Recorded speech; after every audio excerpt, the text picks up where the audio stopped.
Hello everybody, and welcome to a video or something that I've never done before.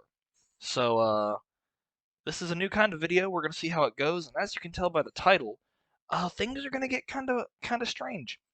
So, for those of you who've stuck with me for this long, you guys know that about this time last year, I started playing Sonic Adventure 1.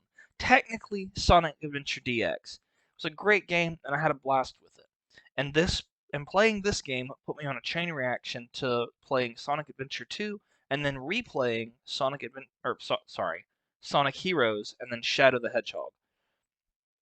These were games that specifically Sonic Heroes and Shadow the Hedgehog, those were games that I played during my childhood, and the adventure games I hadn't played at all until very recently.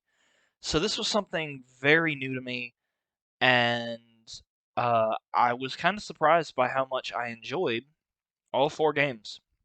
Had a blast with all of them, and I went into it whenever I decided to start playing through all of them. I went into it thinking that I wasn't going to enjoy Heroes and that I wasn't going to enjoy Shadow at all. But I did, and I had some thoughts about it because, of course, especially Heroes and Shadow are heavily criticized. More specifically, Shadow the Hedgehog. That game is a lot more. People are a lot more critical of that game than they are of Heroes. But I wanted to talk about it, give my thoughts on all four games, talk about the pros and cons of each, faults, story, really good parts about it. The only game that I'm not talking about is '06 for a few reasons. One, I don't have access to '06 as of right now. And depending on what happens first, whether or not I get a PS3 or an Xbox 360 and actually play through '06, or if Chaos X finishes Project '06, or at the very least the main segment of it. We'll see what happens first. I don't know what's going to happen first. But in addition to that, let's be honest here. '06 is its own video. It's technically part of the adventure era of games, technically part of that formula, but it's still, let's be honest, it's it's got its highs and it's got its lows. I'm looking at you, Elise. Ugh. Bear in mind, I have nothing against Elise as like a person, but more so as just that whole dynamic between her and Sonic. It's just a weird thing. But without further ado, we're going to get into why the adventure era is incredibly good. To start off, in 1998, Sonic Adventure was released on the Sega Dreamcast. It was the first 3D Sonic game to release after a successful run of 2D platformers.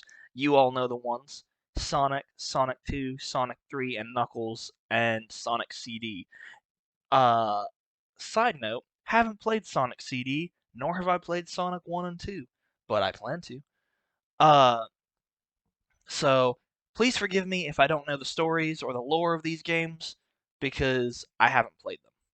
Sonic Adventure, back to the main topic, Sonic Adventure was widely praised, and soon Sonic Team got to work on creating a sequel.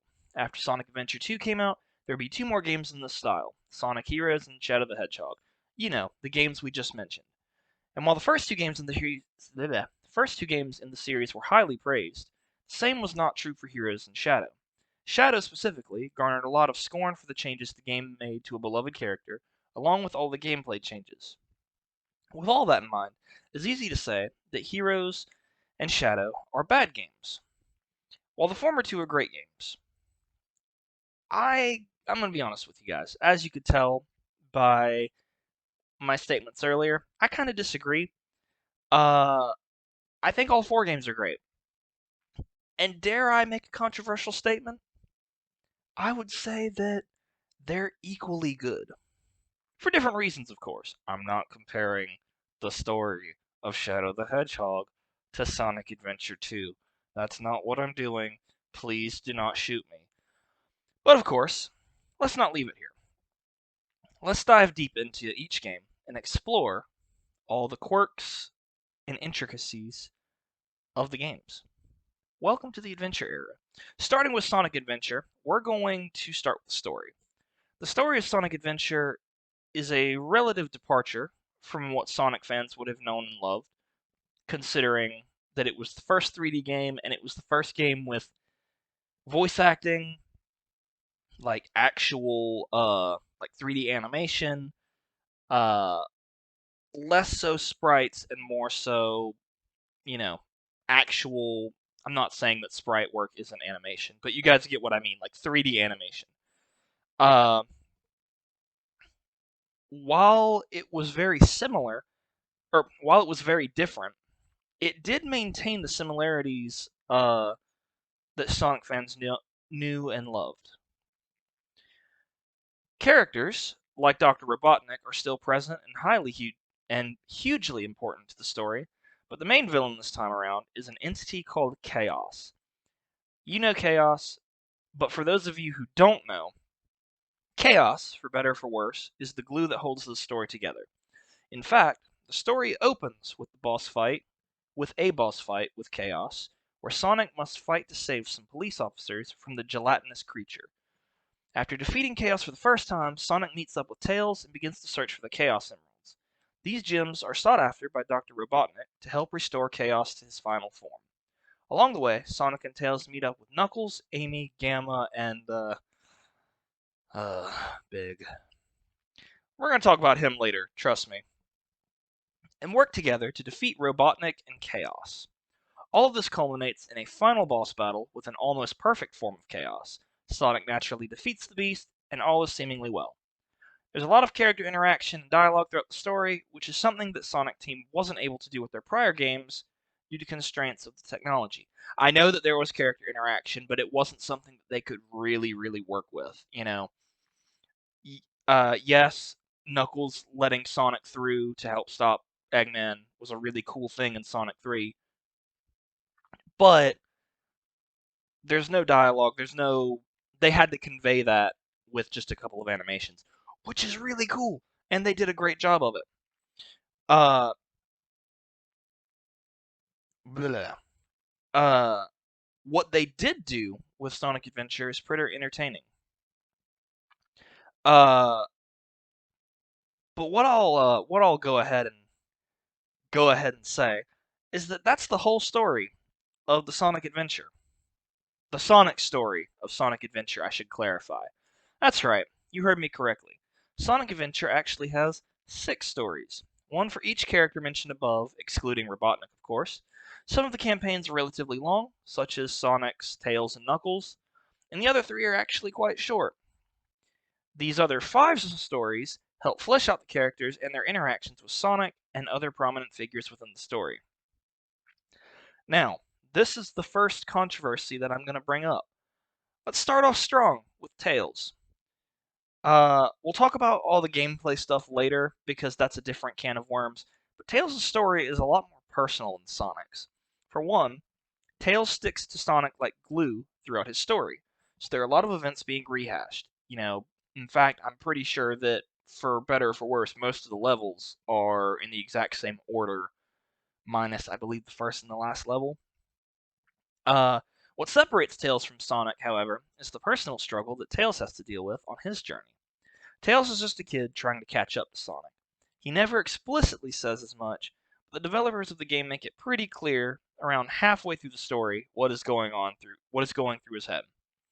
Tails struggles with this idea that he's not good, that he has to do that he's merely helping Sonic out, that he's like helping his hero, right?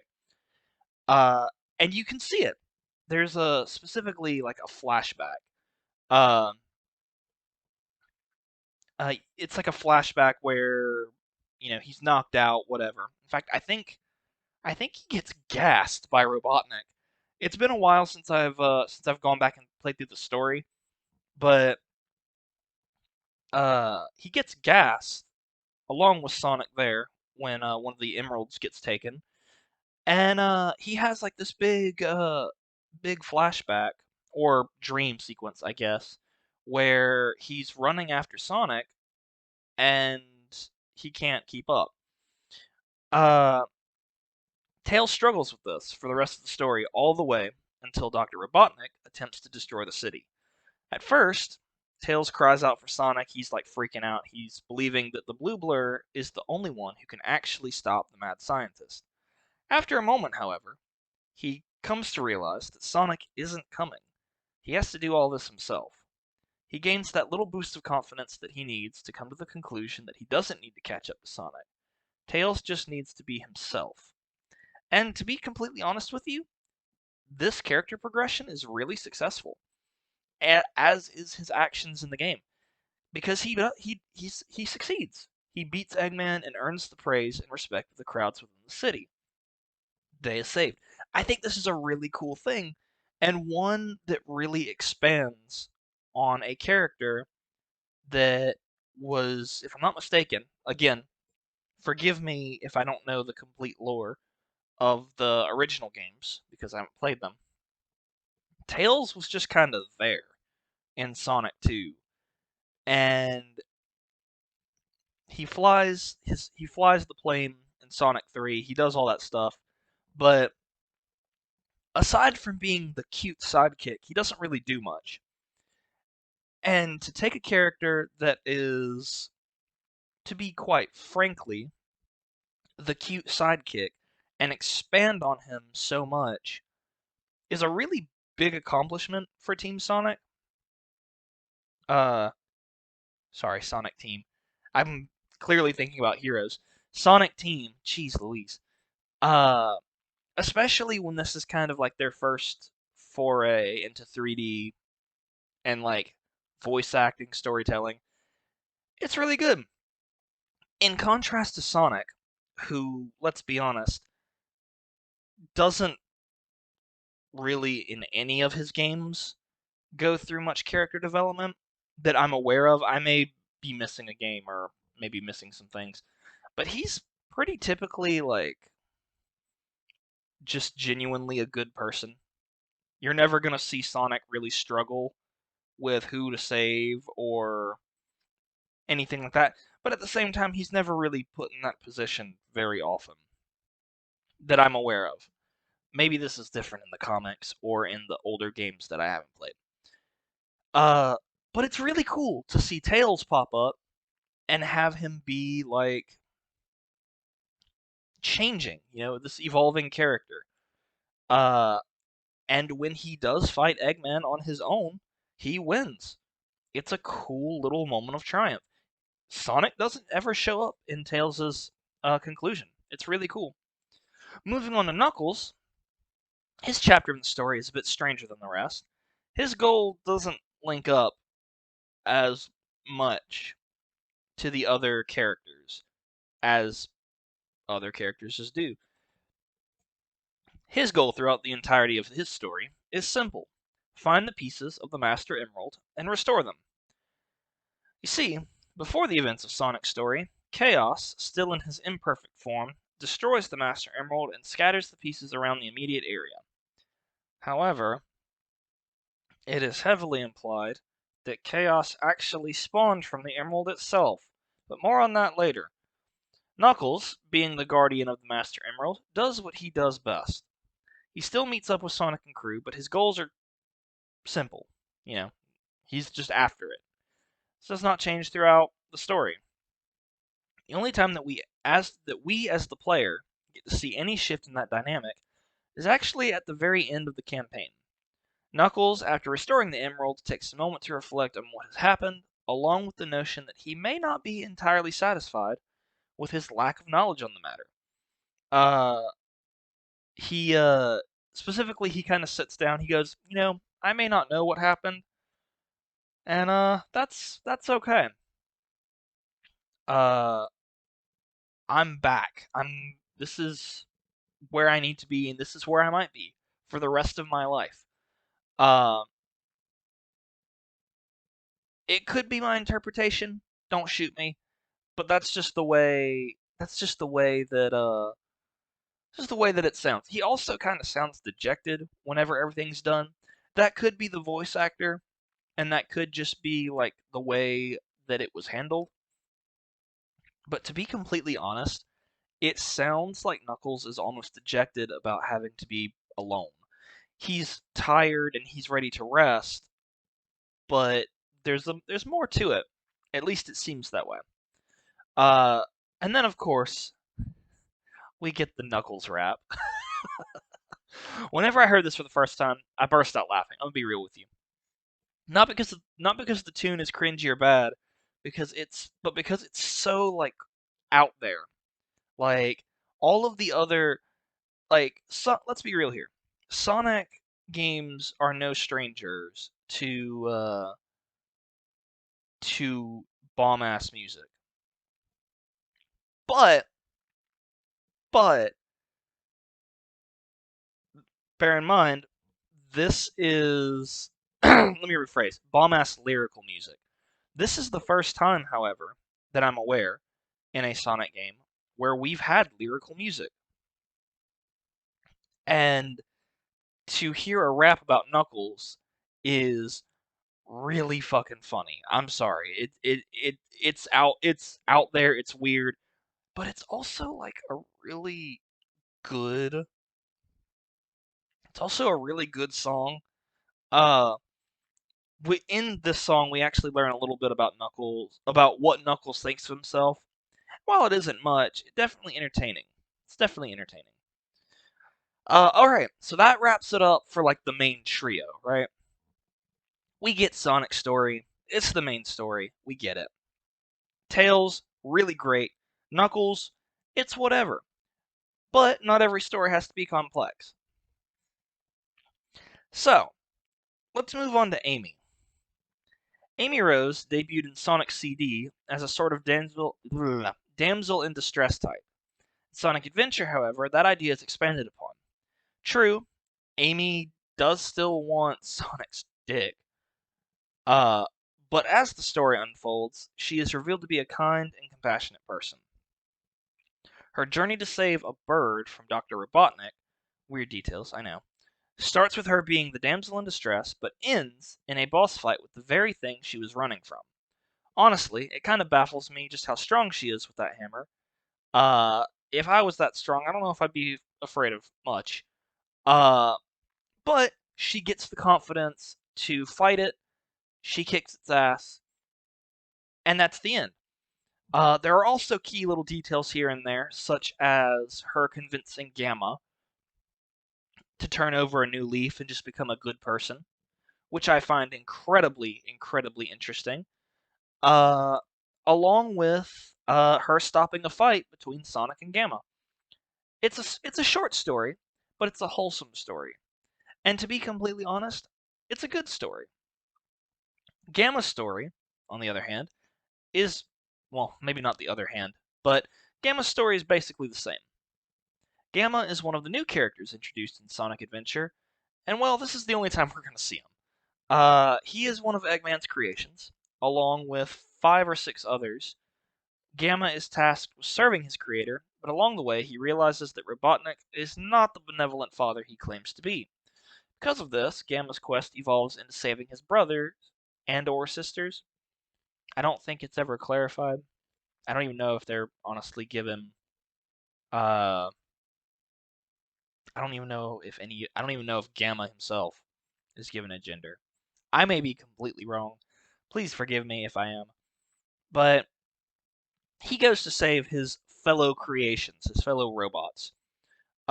He saves them, specifically from themselves, by destroying them. Whew, this got dark quickly.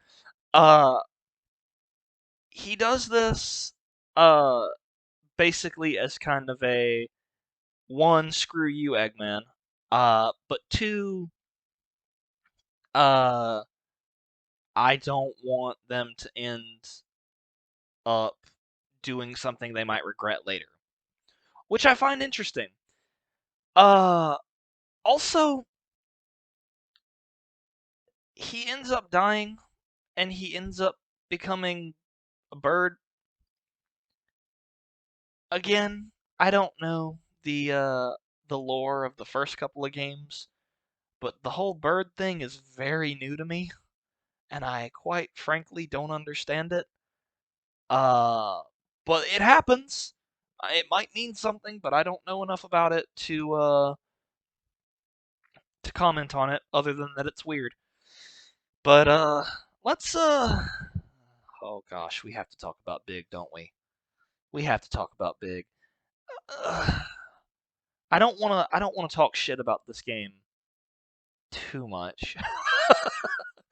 uh I'm gonna be honest, I don't know what the developers were thinking when they came up with Big the Cat, but here we are. Big doesn't really have a story, or at the very least not much of an interesting story. He's trying to find his pet frog, Froggy. That's original, I know. He succeeds at this, even managing to fish his friend out of chaos. We don't know why he's present during the sixth phase of chaos. We don't know this at all. We also don't know why he's not present in the original Sonic story, but whatever. He fishes Froggy out, uh, and that's it. That's Big story. I should clarify that the reason that he fishes Froggy out of chaos is because Froggy swallowed a whole ass Chaos Emerald, and grew a tail for some reason, but never talked about ever again. And that's it. But it's not it, is it? Because we have a lot more to talk about. After completing all of the main stories, we're gonna see a little bit of a trope starting here. After completing all of the 6 stories, the player unlocks the secret slash final story. Basically, Chaos manages to get hold of the 7th Chaos Emerald and goes on a rampage, becoming Perfect Chaos. It is up to Sonic to use the emeralds to stop Chaos. The short version is this: you win. There is, however, a little bit of a deeper story here, one that I haven't mentioned until now. You see, each character will have moments in their respective stories that places them in the past, or in a vision of the past specifically. Knuckles' ancestors guarding the Master Emerald, and more importantly, Chaos itself. This is really the only time you'll hear me complain about the story. All of these bits of story happen in each campaign, but they are not lined up properly with each unlocked campaign, meaning that you may play the game and get the complete story, or you may play through it and get a jumbled mess of flashbacks. The game does not piece it together unless you play in the correct order, and to be fair, I do not know what the correct order is. But basically, Chaos was a relatively benevolent being that was hurt by Knuckles' ancestors. Uh, one one girl. I'm assuming it's a girl and not a young woman. Uh, it's always hard to tell in Sonic games because they're all about the same size. Uh, I still can't get over the fact that technically Tails is like 9 years old or some shit. I can't I can't get over some of that stuff, and I don't understand. But anyway,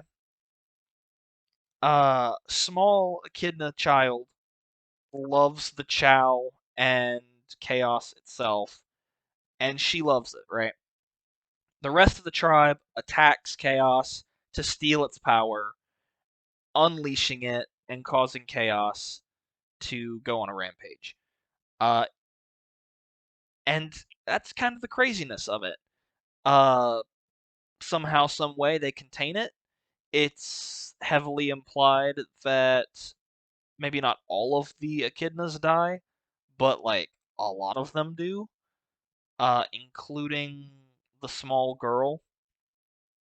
Please correct me if I'm getting this wrong, because I had to piece this together myself, and I don't know all of it, and I may be missing it. I may be, I may be messing it up. Uh, but it doesn't really make any sense to have these flashbacks. Also, the characters within each story do not give any sort of like, "Whoa, where am I?" or "Huh, what I just witnessed was really weird." There's nothing like that. It's not until the very last story when Sonic gets his final flashback and he's like, "Whoa, it wasn't a dream." It's like, bro, this has been happening for the whole game. What do you mean it's not a dream? Like, I get that you only saw one vision until recently, but like, if I had a vision of something like this happening or like a village burning down, I think I'd be a little concerned. But it's just kind of weird. But uh let's move on, shall we? It's a weird game, but it's a great game and the story is great. Let's talk about some more pros of the game. I'm gonna talk about the gameplay. I'm not gonna go super in depth to it because, uh, to be completely honest, especially in Sonic's case, it's kind of what you would expect from the adventure era of games. You don't have to have played. That doesn't sound right. You're not required to have played Sonic Adventure 1 or Sonic Adventure 2 to know what the basic gameplay loop of Sonic's gameplay is. It's what the rest of the games were modeled after. You go fast, you do platforming, and you try to get to the level as quickly as possible. Try to get to the end of the level as quickly as possible while collecting as many rings on your way. Uh, I will say, however, that in Sonic's case, those levels are probably some of the most varied that I've seen, with so many different paths that you can take, so many shortcuts, so many longer routes that you can take, so many routes that you can make for yourself if you use and abuse the mechanics.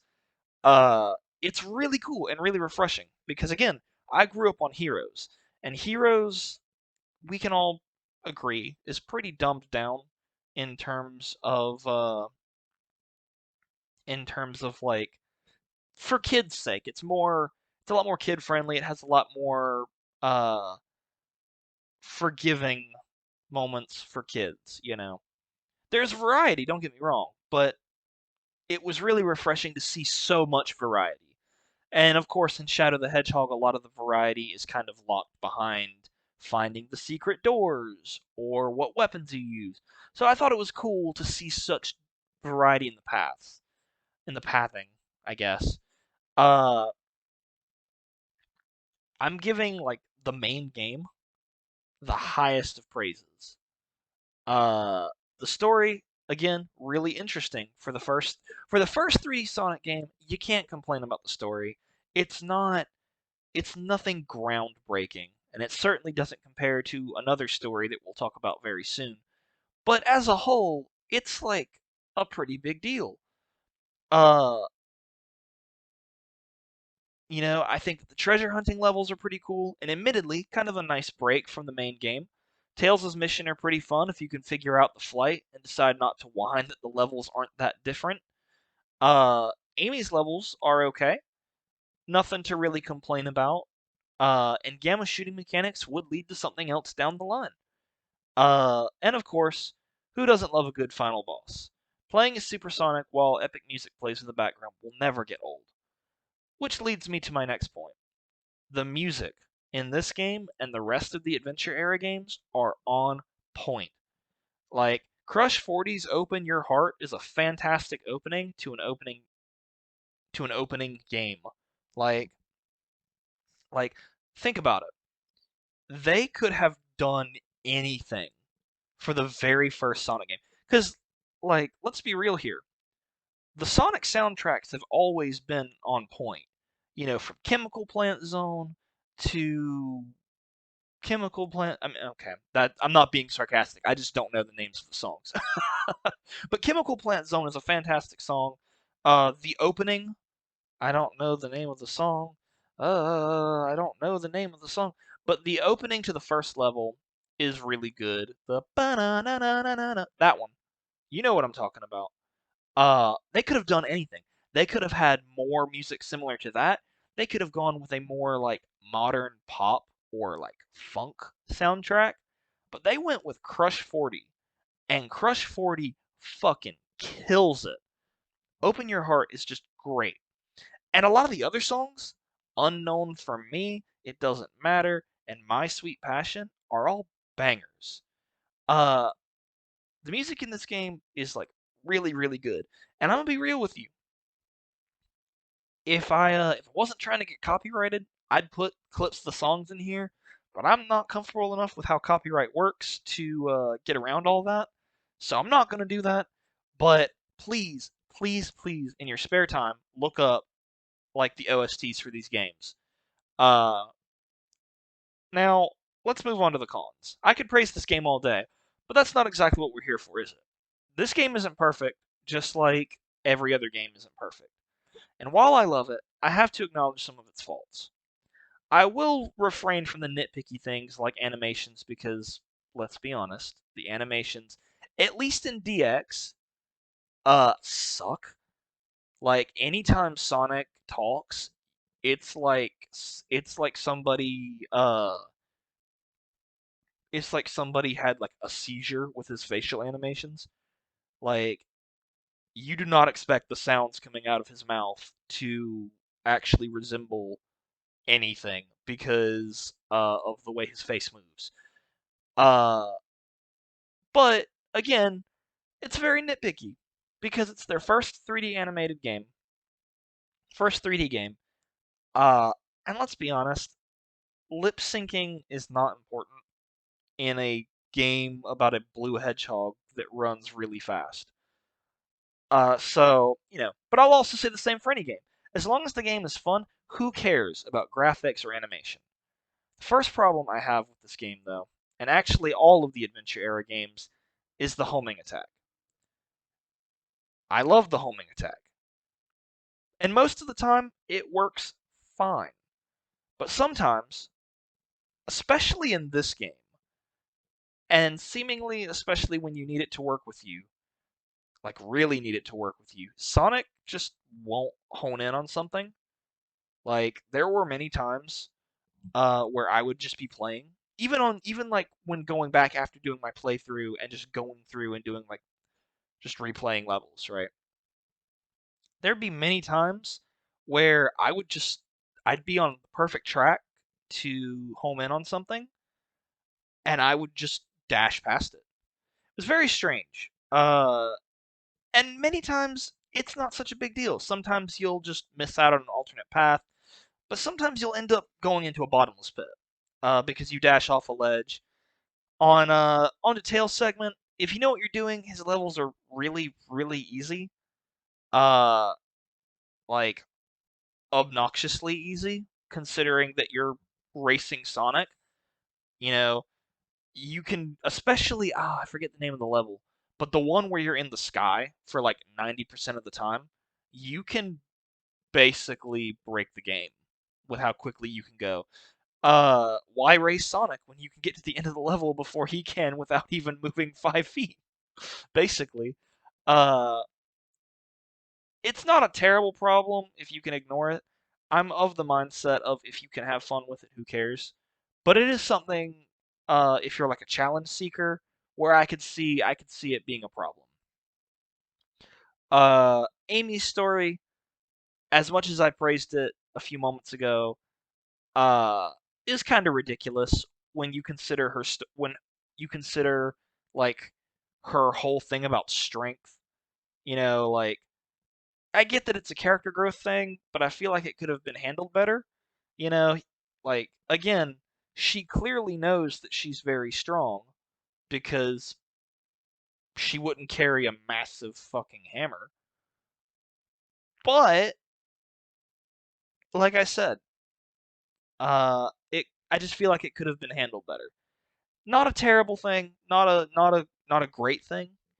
I just feel like it could have been handled better. Gamma's story is really short, and again, does he turn into a bird? Are all the robots birds? Why? What am I missing?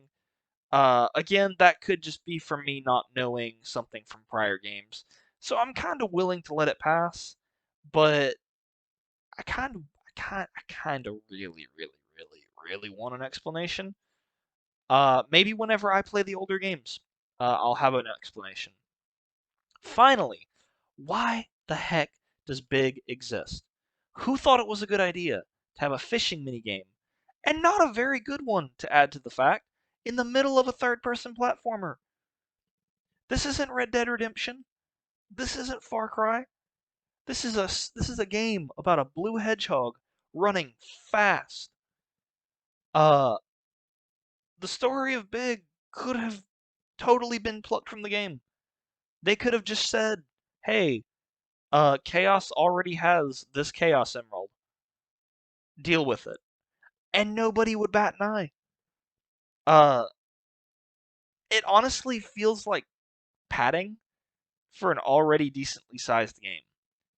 In my opinion, if they really wanted to include Big in the story, he could have been a character that the others would interact with from time to time, like we see in so many other Sonic games. I mean, great day, the Sonic Rush games introduced uh characters like Blaze, Cream, uh I think there were other characters that I'm not thinking about. There was and even in the sequel, which I haven't played yet, so don't hold me to this. There were characters uh that were present that you don't get to play as, but they're in the story. Think about Chip from Sonic Unleashed. None of these characters are playable except Blaze, of course, but they're introduced and they're prevalent in the story. And I think that that would be a better way to include Big if you really want to include Big. And then uh you could have it be one of those things where the fishing game is like a mini game in like a bonus mode. I mean, like I'm pretty sure that that would make so much more sense. I'm honestly not sure why they bothered to give him a dedicated plot when it doesn't really do anything. It makes people hate the character. It would have been completely fine if he was like a side character because I guarantee you, maybe not die-hard Sonic fans, but maybe like the kids of die-hard Sonic fans would really enjoy it and have fun with it because oh, funny fishing game. You're not going to mess anything up. It's just a fun little thing you can do, whatever. And that would be the end of it. To be honest, it just doesn't really make sense. But overall, I gotta say, Sonic Adventure was an amazing game. And if you haven't played it already, please do. Anyways, we have to move on to Sonic Adventure 2. And boy, let me say that we're gonna go off script for this one a lot. I love Sonic Adventure 2. Uh, it might be my new favorite like adventure era game, which isn't saying much. My previous two were Sonic Heroes and Shadow the Hedgehog, uh, and Sonic 06 by extension. But like this is the game that everybody praises, and I'm going to make sure that I do it justice, but am equally fair. That's right, motherfuckers. This game isn't perfect either. I'll summarize the three stories in a bit less detail because it kind of all jumbles together. Uh, I don't really want to spoil too much of the plot. Oh, who am I kidding? Spoiler alert incoming, my fellow corn people.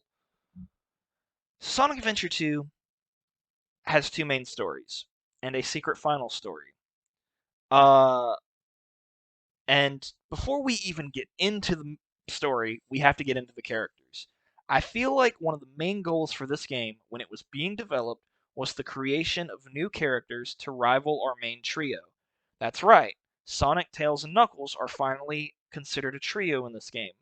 The game introduces two important characters to act on this dynamic: Shadow the Hedgehog and Rouge the Bat. The former is the first rival to Sonic since Metal Sonic in Sonic CD, and more importantly, the first rival to make their first appearance in a 3D game. you can argue that that Knuckles was the first because he was a rival and he was in Sonic Adventure 1, but he wasn't a rival in Sonic Adventure 1. He's a friend. Uh so Shadow takes top here. Uh Shadow has a lot of Sonic in him, even if you play Sonic Story first and you meet Shadow for the very first time. Uh, you can tell he's got that cockiness, he's got that arrogance, uh, and he's very confident in what he can do. But he's also a lot more mature, or at least he seems to be, with a little bit more edginess. Clearly, he's got uh, some sort of sense of superiority complex. Uh, and he seems to not like humanity, like at all. Gee, I wonder why. He believes himself to be Sonic's better and acts on this from the moment we meet him. Rouge, on the other hand, acts as an obstacle for Knuckles, both in gameplay and out of gameplay. Rouge is a treasure hunter slash member of Gun, more on that later, that gets wrapped up in the adventure in order to find the Master Emerald. This, let's be honest, naturally puts her at odds with Knuckles and sets up tension, not sexual tension. Get out of the gutter. It's not sexual. Okay, it might be sexual. Uh throughout their screen throughout their on-screen time together. One thing that is interesting is that they do not create a character for Tails. Guess what, guys? That's because they don't need to. Eggman is already there. His genius serves as a perfect gap that Tails has to meet and cross. Tails already proved himself in the first game, and he gets to go in and go up against Eggman. And we see that a lot in Sonic Adventure 2, based off of the mech he builds, based off of his fight with Eggman towards the end of the game. It's really cool. And it's a nice little nod to character development that happens in a previous game. Uh Now, to discuss the story as a whole, we kind of have to lump it all together because if you play through Sonic's story, you're not going to know who the heck Shadow is. You're not going to know what the heck's going on. You're just going to know uh, that this hedgehog is evil. He wants to destroy the world, and it's up to you to stop him. And you do that by either collecting the emeralds or taking the emeralds back or going into space to stop him. On the other hand, if you play through Shadow's story first, uh, it plays it as if you as the characters do not know who the fuck these guys are, and I appreciate that. So we're gonna talk about them as a whole, right? Story kind of starts off. If we're starting from the Shadow story, to be completely honest, story starts off with Dr. Eggman, whom I will only be referring to as Eggman from here on out, raiding a gun base. Whenever he does this, he does so with the intention to find the creation from his grandfather, Dr. Gerald Robotnik.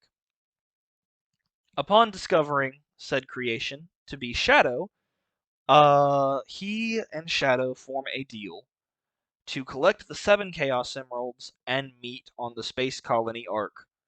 Along the way, Rouge gets caught up in it.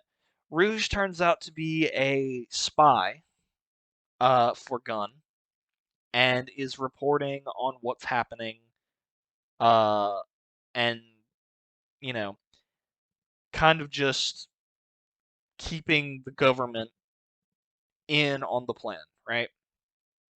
She doesn't actively sabotage anything, which I kind of appreciate because it shows that, like, that makes a lot of sense.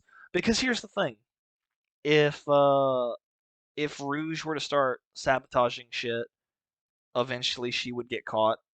And let's be real here, there would only be 2 people on the ship. Uh, that Eggman could potentially suspect, or in the group. Let me rephrase that. Not even on the ship, but like there's only 2 people that Eggman would be able to suspect because they're the only ones there.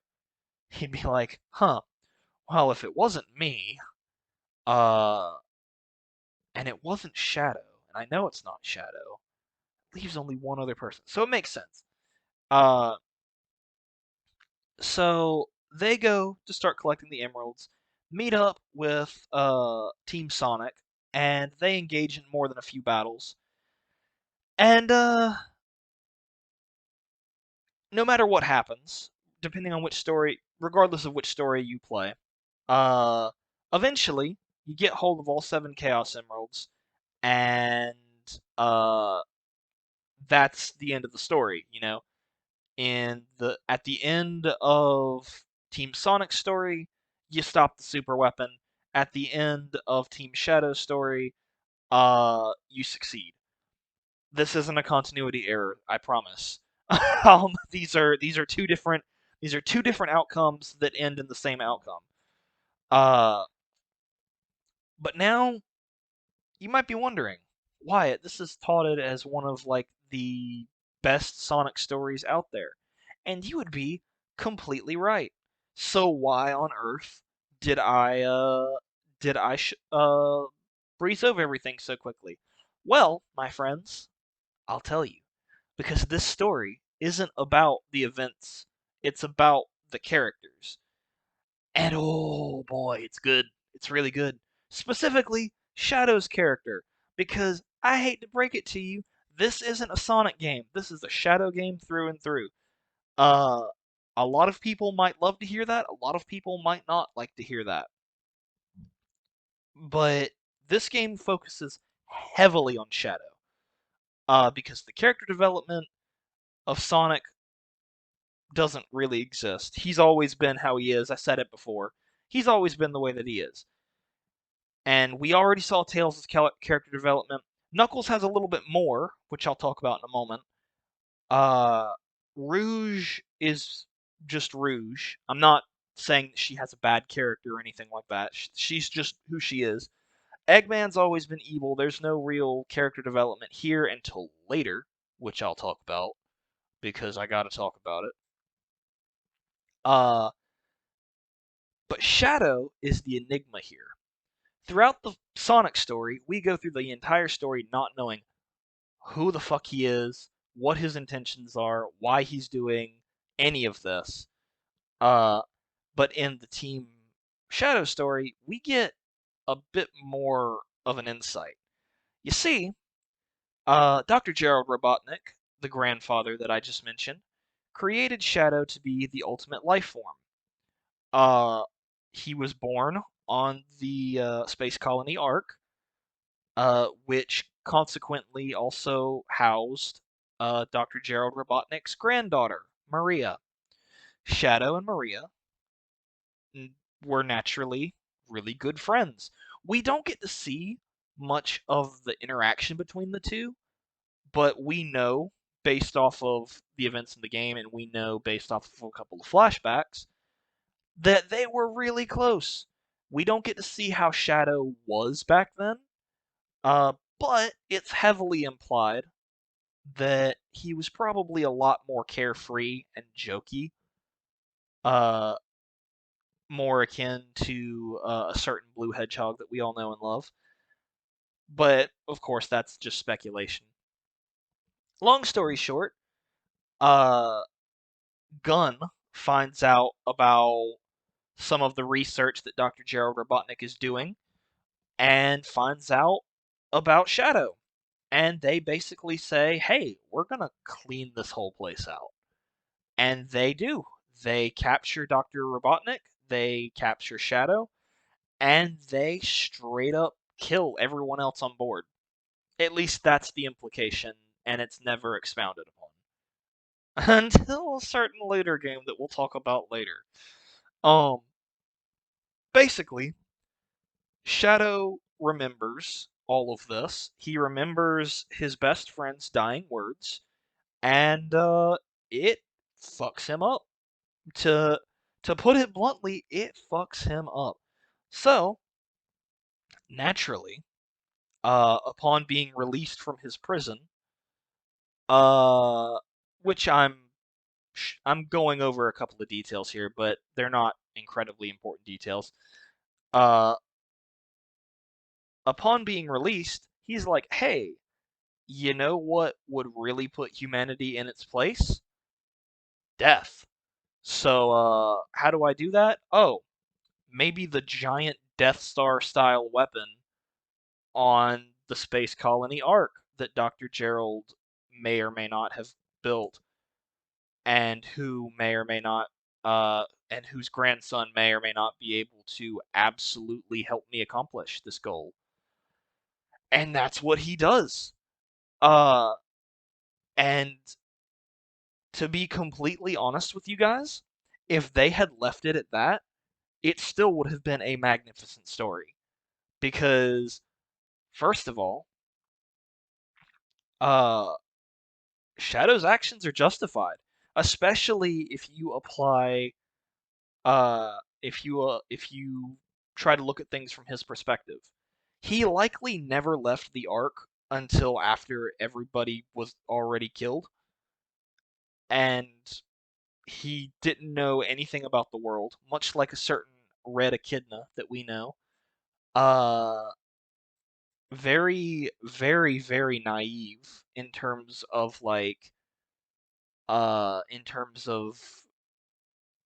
how to interact with others, what it means to be a person and a good person at that, and the way he looks at things, everyone on Earth is evil.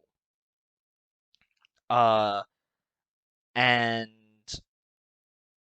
clearly, uh, everybody on Earth, whether they act like they do or don't know, played a part in Maria's death, so therefore, everyone on Earth needs to perish. And the thing is, it makes sense. I can't believe I'm about to do this, but I'm gonna compare Shadow's story to Sasuke's story from Naruto. I told you we're going off script, guys. We're going off script.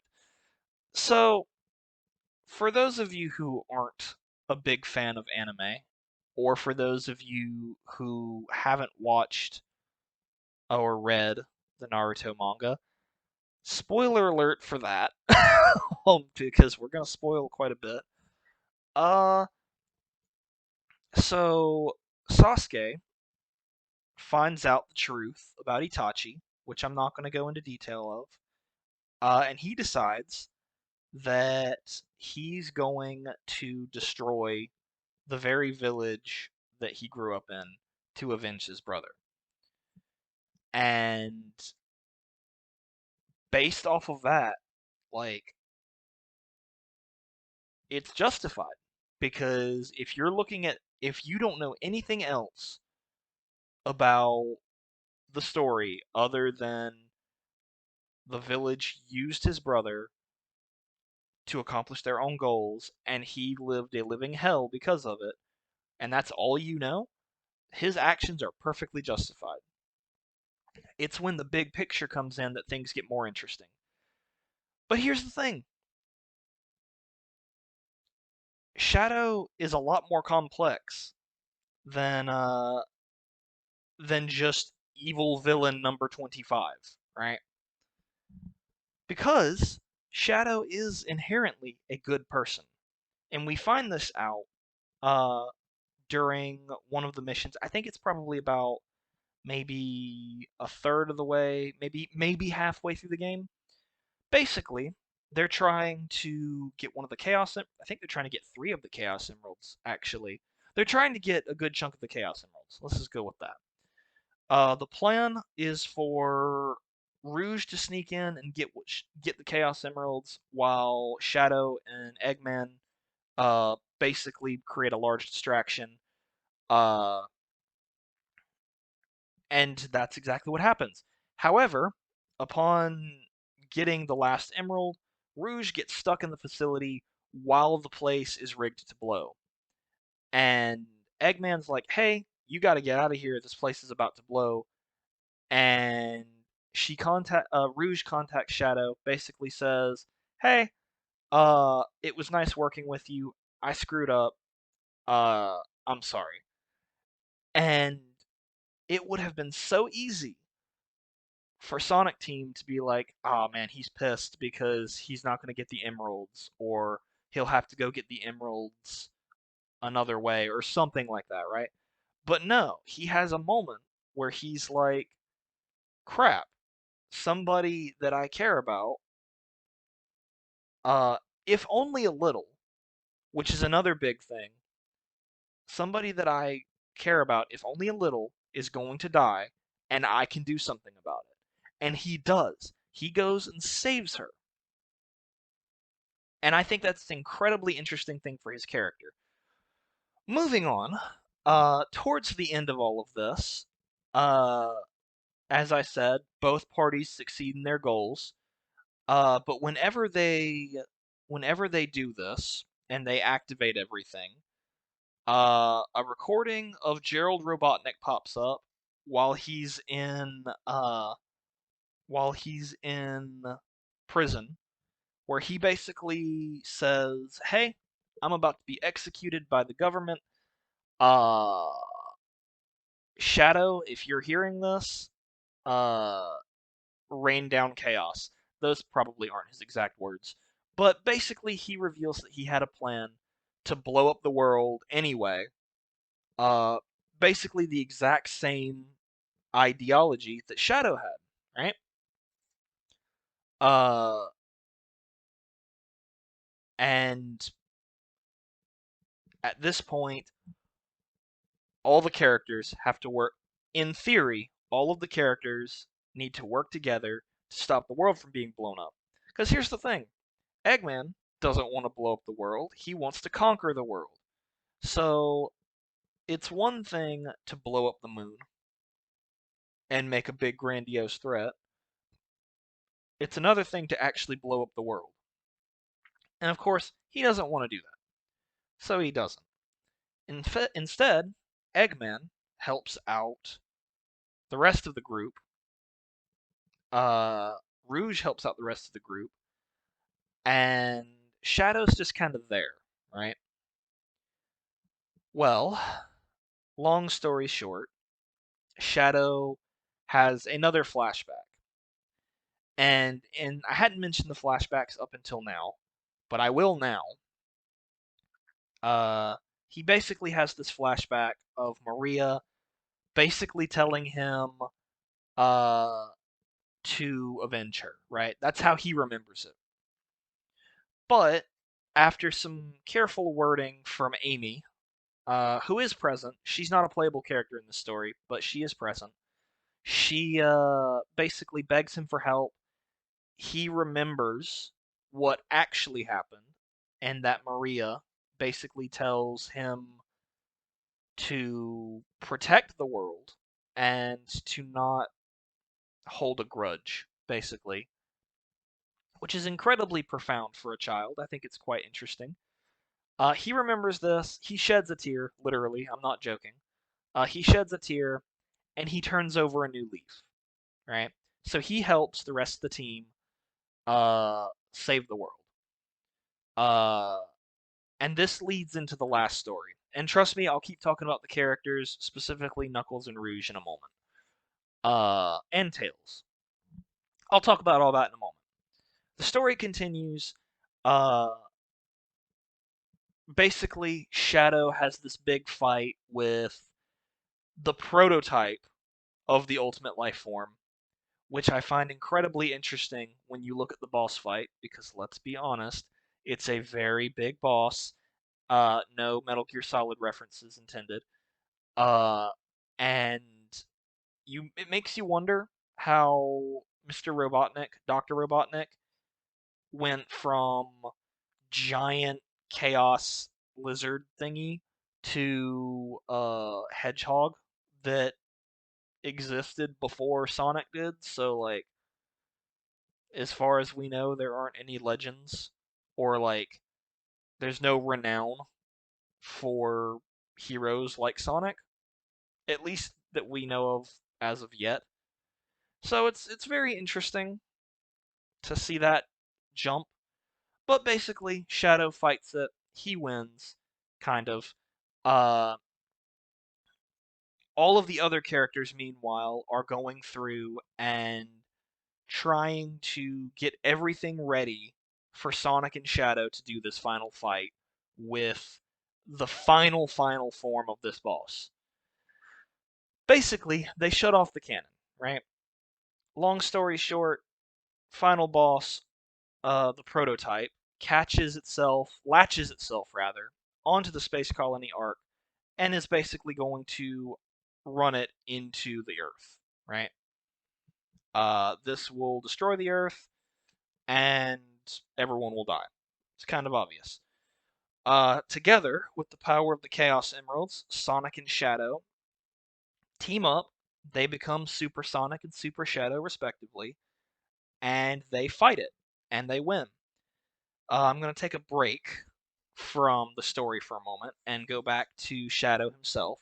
I think this is a really cool moment, and I'm not going to go into too much detail about it, but I think there's a lot of like narrative theming going on here, which I think is really cool because the entire aesthetic of Shadow, his name, his appearance, has always been to hint that this is a dark person. Like like he's supposed to be this brooding, hateful creature, right? Got this big chip on his shoulder, uh, and he's he's supposed he is supposed to be evil Sonic, right? That is the whole theme of his character up until like you play like if you do not play the dark story, that is what you will see him as. He's evil and cocky, right? Literally evil Sonic. But whenever he becomes Super Shadow, he lights up, he becomes this beacon of hope, right?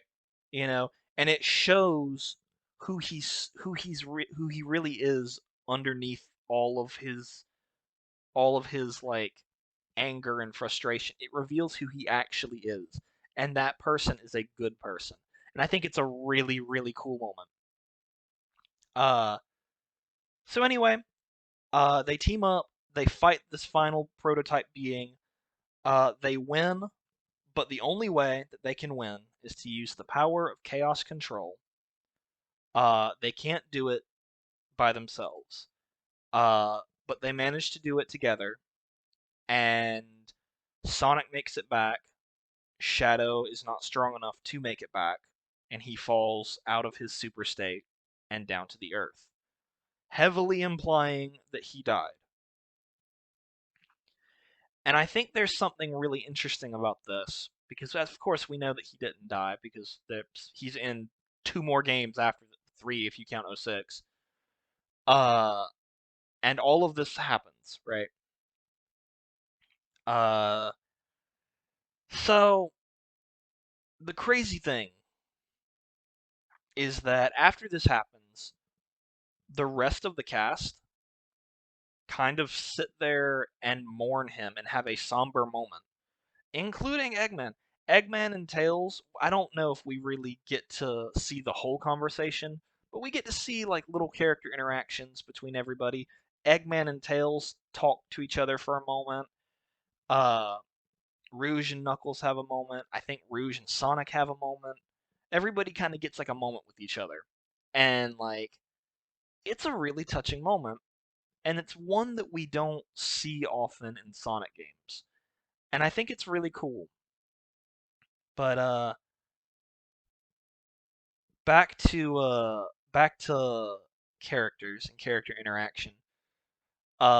We see Tails stepping up more as is really interesting with as is his prerogative from Sonic Adventure 1. He's had that character development and now we get to see it in action. He steps up specifically in that scene. You know the scene where Sonic apparently dies. He steps up, he fights Eggman, protects Amy, and everything goes well.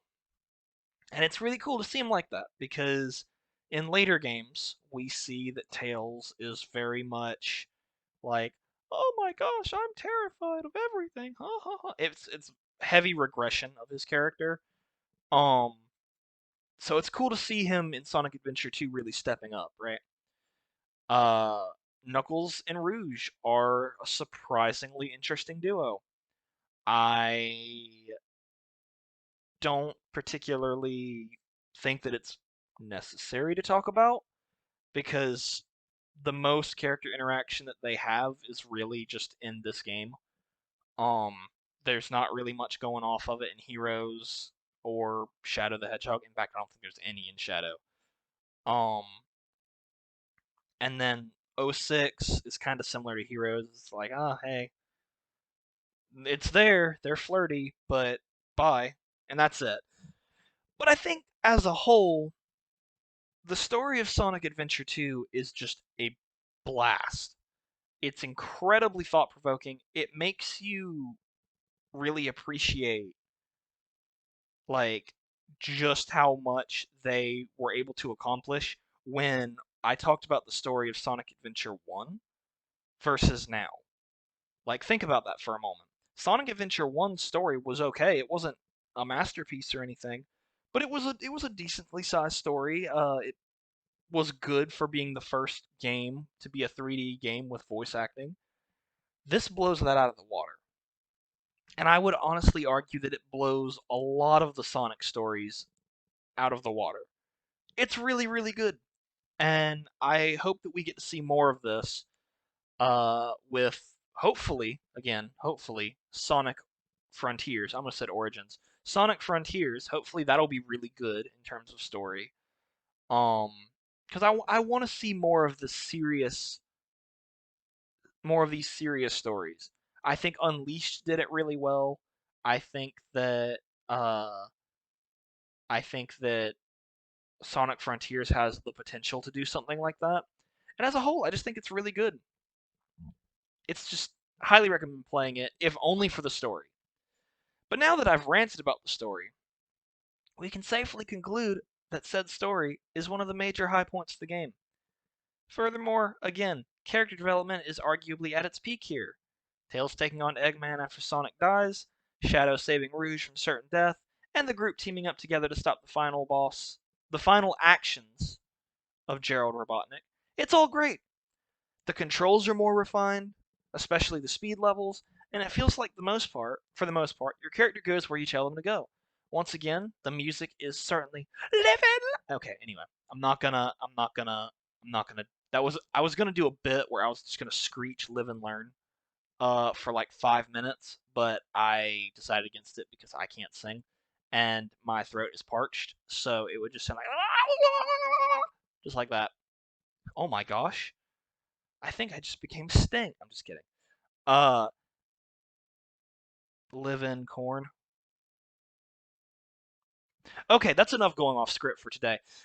Finally, I really like how the developers shaved down the gameplay styles to three different core mechanics: speed, mechs, and treasure hunting.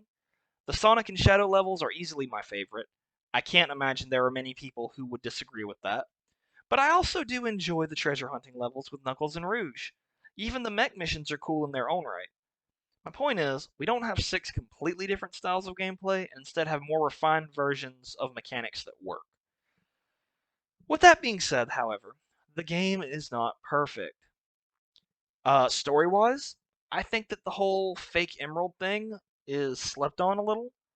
The emerald is fake, but Sonic is able to use chaos control to cheat certain death, meaning that the fake has some level of power, and we never see it again. Seriously, like, think about that for a moment. Can Tails just create functional Chaos Emeralds? Like, he says that it's not the same. He says that it's not, uh, like, as powerful, but he still manages to use Chaos Control, and he also says that it has the same properties as the Chaos Emeralds. If Tails is just able to pull these out of his ass, like, why search for them? What is going on? Also, while the mech missions are fun, I feel that it would have been better to include fewer of them in favor of more speed levels. There are a lot of mech levels, and while they're fun, they're a lot more repetitive than they have a right to be. Uh, you know, it it'd be one thing if it was like a free fire style of game, or if it was a situation where like each mech had different abilities, but it's all kind of the same, and it kind of bleeds together. Uh, which kind of leads into my final thing that I want to discuss with this game. There is a huge lack of character variation, or specifically variation within the existing characters. Sonic and Shadow function the same, which is fine, but there's no variation in what the characters can do. I get that this is the first time that Shadow is introduced, uh, and I get that like they didn't want to diversify the gameplay too much because otherwise you might end up with Big the Cat again. Uh, but we see it in '06 and Sonic, or sorry, Shadow the Hedgehog. Like Shadow can do a lot of different things from Sonic, and specifically, in the case of '06, I'll leave I'll leave Shadow the Hedgehog as a game out of it for the most part. But to give it a little bit of credit, we know that Shadow can do like the whole Chaos Blast thing. We know that in '06 he has Chaos Spear. We know that he can do like the whole Kung Fu thing. He can teleport. Uh, and while it's established that Sonic can also do that, he never really does. Um, and finally, Shadow also like uh has like the ring inhibitors thing, which isn't a gameplay mechanic, but it is something that he can do. And like even in '06, Sonic has all of these different abilities that go in his shoes for some reason. I'm not entirely sure why that is, but it's a thing. Uh, he's got like all these different things that he can do, and we don't see that in Adventure 2. There's no real difference other than like the animations that they use, right? And before I continue, I'm sure there are people going, "Oh, this is the first game that Shadow's introduced, and this is before Shadow the Hedgehog and Sonic '06. Why would there be variation?" Motherfuckers, because it was in the original games. Uh, Tails and Knuckles function exactly the same as Sonic on the surface. They can both spin dash. They can both go as fast as Sonic. Uh, but here's the thing: Tails can fly and Knuckles can glide and climb. It's a very simple change to each character, but it's a huge change to gameplay when you consider like how the games work. Like, and if I'm not mistaken, I think at least in games like Sonic Mania, there are tails. There are paths that are specific to Tails because only he would be able to get up there. Like, so you can't tell me that because they didn't introduce it because these variations were introduced in later games that they couldn't have done something in Sonic Adventure 2. The same is true, especially in this case, for the mechs. I'm sorry, I get that Tails and Eggman are both geniuses, but the fact that they design two completely functionally identical mech suits, walkers, I don't know what you want to call them, that do the exact same things, take the exact same type of ammunition and attacks, and I think the only difference is maybe they have two different special attacks. Maybe? I don't remember, it's been so long. But like they couldn't have done something? Like maybe different power-ups. I can understand the general concept being similar, but you couldn't do something different? Like this doesn't make sense. The only people that I'm really willing to let slide are Knuckles and Rouge, and that's just because the core mechanics of that gameplay is finding either the pieces of the Master Emerald or whatever that particular level needs you to find. So it's not exactly something that needs to be expanded upon. Like, I think they both get power ups that allow them to dig, but other than that, there's really not much to talk about. But like in the other cases, there's honestly no excuse. Uh, there's just no excuse. I'm sorry. Uh, like it just doesn't make sense. Uh, it just doesn't make any sense. Um, but like that's really the main complaint that I have with Adventure 2. I still think it's a great game. I highly recommend that people play it if they haven't already. Sonic Adventure 2 is, like I said, probably one of my favorite Sonic games in the adventure era, and probably one of my favorite games in the entire series. Once again, the music is great. Live and Learn, oh my gosh. Escape from the City, so many good songs. Highly recommend.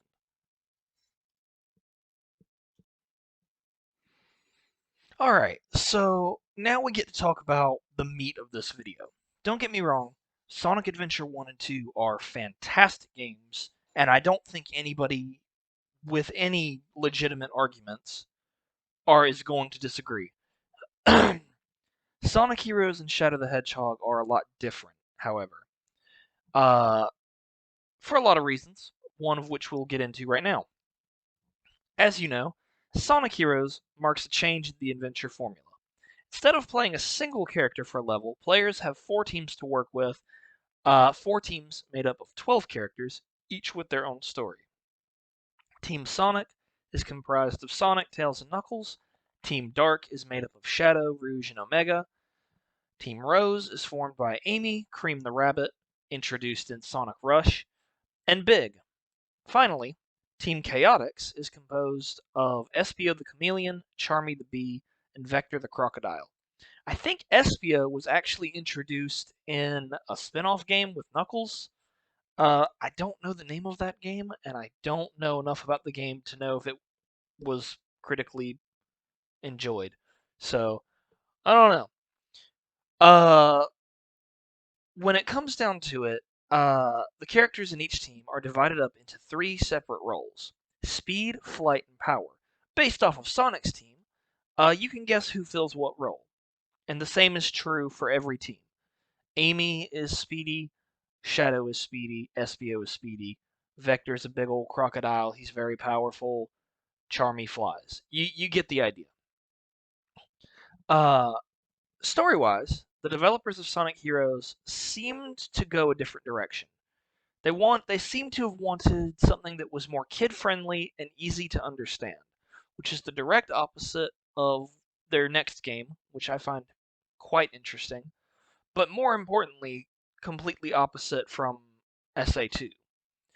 Uh, I don't know why they decided this, but it is an interesting choice to make at the very least.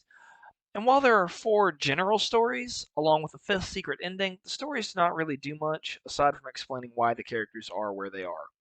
Team Sonic, for instance, receives an invitation from Eggman for the three of them to try and stop him from taking over the world. With this in mind, the team goes through the levels trying to catch up to Eggman. Team Dark also looking for Eggman, but for a different reason. Shadow has lost his memory, Rouge is looking for treasure, and Omega wants to destroy Eggman. Uh, Although between you and me, I think Rouge is also just kind of like really happy to see her friend. I don't know how true that is. I'm not gonna say that that's like the canon definitive answer, but it makes a lot of sense. Uh, Team Rose is probably the most ridiculous of the bunch, with Cream and Big looking for Chow and Froggy, respectively. The two creatures have been kidnapped by Sonic, seemingly, of whom Amy wants to find for her own, well, nasty reasons. I mean, we can only assume. Uh, Finally, Team Chaotix, being a group of detectives, receive a package from a client that sends them on a mission to basically screw up Eggman's plans. That's it. Those are the stories. Upon collecting the Chaos Emeralds and finishing all four main stories, players will unlock the fifth story, in which it is revealed that Metal Sonic is the mastermind behind the plot. He invited Team Sonic to stop him, he took Team Rose's creatures, and he is the explanation, or lack thereof, of why every team has fought Eggman like 7 times.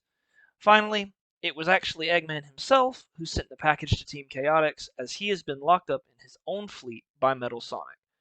But Sonic has the Chaos Emeralds, and with the power of teamwork, in fact, I think the exact quote is the real superpower of teamwork, they're able to defeat Metal Sonic. That's it. That's the end. There's no like huge character defining moments. Uh, in reality, uh, it's quite a short story. There's not really much to dissect here. Um, there are various character interactions during some of the boss fights, but it's not anything worth mentioning. It's it's not anything crazy. But let's get on to what's good about the game. I mean, if my thoughtful retelling of one of the greatest epics of all time was not an indication of my thoughts on this story, I'll state it plainly. The story is not the greatest. With that being said, the story does have its perks. For one, the establishment that Knuckles seems to be more comfortable with leaving the Mastered Emerald unguarded is quite interesting. I think it's cool that he just likes to chill out with his friends every now and again. I don't know if this is just something that he does, or if Tails. Sorry, I thought I heard something outside. Or if Tails went and like got Knuckles. We don't know. It's not explained, or at the very least, I don't know where it's explained if it is. Um, but I think it's cool. He's willing to help out his friends. He's willing to leave Angel Island to do so. It's just cool. Furthermore, Shadow being alive and having no memory is quite the mystery until the next game. As for the gameplay, actually no. No, we're going to talk about this for a moment.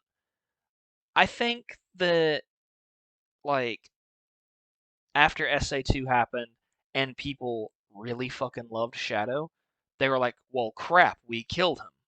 We obviously can't do that because he's great. Uh, let's bring him back." But sir, what's the explanation? Well, he'll have no memory. Okay, cool. And he'll be a robot. Oh, genius. Uh, I don't know how I feel about that particular thing, especially with the next game coming out and retconning the retcon. It's very weird.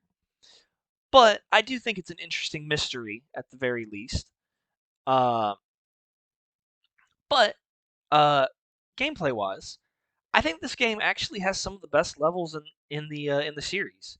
Wave Ocean, Rail Canyon, and Egg Fleet are just amazing levels. Let's be honest. And the fact that you have 2 levels, technically 3 if you count the boss levels, uh, but considering that you have 2 levels in each area, excuse me, 2 levels in each area, and to have them all be bangers, like, yeah, uh, Egg Fleet is fantastic. The music for Egg Fleet is fantastic, but the level after that, which I don't remember what it was called. I almost want to say it was called Storm Fortress. I don't know if that's actually true, but the rainy area where you're like on the capital ship is really good as well. Wave Ocean and its subsequent levels, Rail Canyon, like it's cool. The Energy City, Bingo Highway, and Frog Forest are all really cool as well. Furthermore, the option to switch your character at will allows for quicker runtimes. Sometimes you'll find a path that works better with Knuckles or Tails or Sonic. Uh, and to be kind of honest, it's fun being able to play as a different character and experience a different playstyle. You can technically play through an entire level as Knuckles or as Sonic or as Tails. You won't get the best time, but it's a possibility, and I think it's a cool option for you. Uh, and finally, once again, the music is top notch, as is the overall design of the characters. The graphics are decent for the time. I played it on the PS2, so like I know it wasn't the best, graphics, but like honestly, just a good game. Fun experience. Uh, but here's the thing. I like this game. I really do. This video wouldn't exist if I didn't. Why did all four teams have to play through the exact same levels with little to no variation? I get it. I get it. I get it. There is variation. Team Sonic is like the normal mode. It's how you're supposed to play. Team Dark is like the same levels, but with more difficulty, more challenge. It's what you want to do after you beat the main story. Team Rose, unless you're really looking for the story, is just the easy mode. It's something that you would give to your kids if they're having trouble with Team Sonic. And then Team Chaotix, that's kind of the weird one that they were like, okay, well we have easy mode, normal mode, and hard mode. Hard mode. How do we do this? And the game developers were just like, well, let's not make it about getting to the goal ring. Let's just have tasks to do. And honestly, that's fine. I think that that's something that makes sense in concept, and I think it's something that, believe it or not, they actually did better in Shadow the Hedgehog. Uh, but as a whole, it is what it is. You know, other than that, the only real variation, aside from difficulty and then of course the Team Chaotic stuff, is the Team Chaotic stuff. Like, and I know that sounds repetitive because it is repetitive. The levels are exactly the same. The only other difference is that with Team Rose, the levels are also cut short for some reason. I guess easy mode was too easy or too difficult. Uh, but that's something they do, and I don't really understand it. I think like let's be real here. I understand that certain characters have to interact with each other at the same point in the story. They really don't. I feel like they could have made it so that like they could have done a lot of things. But like you could have switched it up to where maybe for Team Dark, you've got Rouge discovering Omega and Shadow. She's in Eggman's base. We don't know where, but it could literally be in Rail Canyon. That could be the first level of the Team Dark story. Now, of course, the last level has to be at the Egg Fleet because the whole thing about the Egg Fleet is that literally everyone is destroying the Egg Fleet at the same time, and that's why like everybody meets up all at once. And I think that's cool. That's fine. But there's no reason for Team Sonic, Team Rose, Team Dark, and Team Chaotix to all be at Wave Ocean at the exact same time. It makes so much more sense to have Team Dark, like I said, in Rail Canyon, and then Team Rose could start even in uh, Team Rose could start really anywhere. They could start in Frog Forest because they're looking for Froggy. Makes perfect sense. Why would you not look for Froggy? Uh, and then Team Chaotix, they could start off of Bingo Highway. I don't know. But here's another crazy thing. Like, the boss fights could be different. This could have been something they could have done to shake up the variation in bosses. Um, because once again, the boss fights are all exactly the same. Now, I will say that I think to an extent, Egg Emperor kind of has to be the final boss. Not necessarily. That if they made Egg Emperor the first fucking boss of Team Dark storyline, it'd be fucking hilarious. Because whatever the last boss would actually be would be so much easier. So it could get kind of stupid. But like even the character meetups where two teams meet up and then fight each other for random reasons, you know, like you could have a boss fight with Team Rose and Team Chaotix because they're looking for the Chow, and Team Rose is looking for their Chow and all that stuff, right? So they fight. So Team Rose fighting Team Chaotix in I believe it's Frog Forest. No. Yes. Yeah, they fight Team Rose in Team Chaotix in Frog Forest. That could be literally the last level of that, and then they could go do their thing. Team Chaotix, on the other hand, could go in. Well, that actually wouldn't work because of the task, but you get what I mean. Like that makes sense to me. It's a way to change up the gameplay without changing up the gameplay mechanics or changing anything about the core gameplay. Just a variation in the order of the levels. It could have been that simple. It still wouldn't have fixed the whole problem, but it would have at least been something.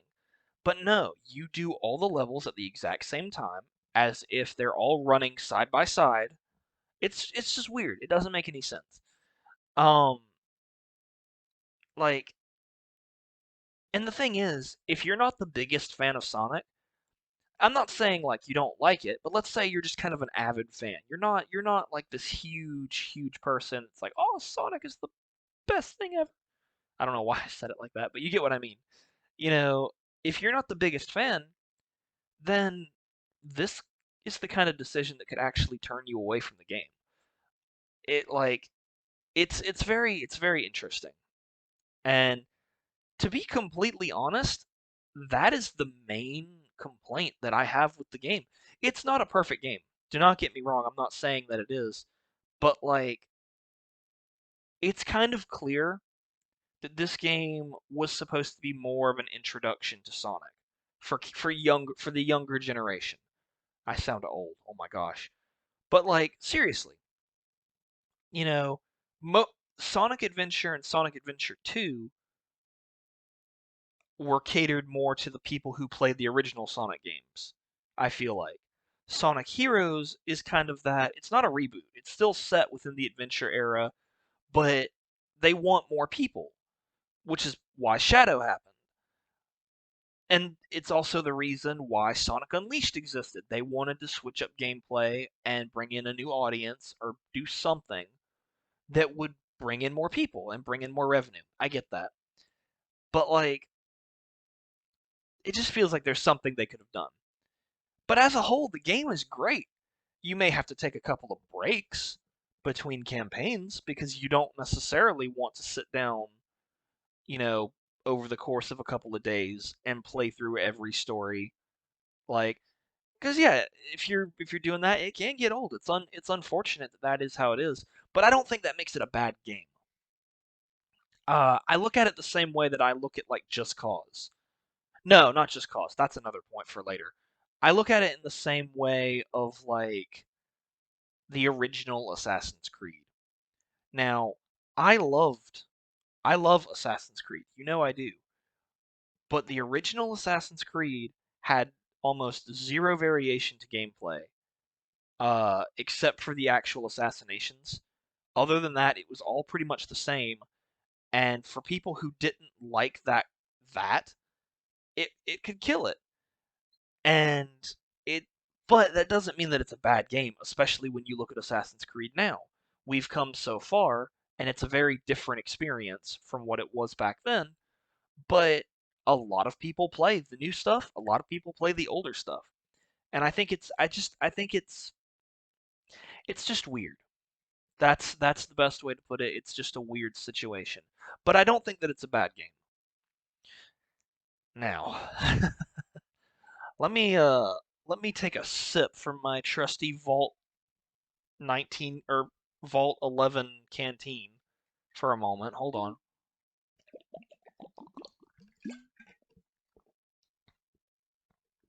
Because we're in the big one now. This is the game that everybody hates. I'm going to be real with you. Sonic Heroes has its critics. Sonic Heroes has a lot of fucking fans. This is the game that almost nobody will defend. And I feel like I got to defend it. If not out of obligation, or sorry, if not out of my own enjoyment of the game, then out of pure obligation to give a game the credit that it's due.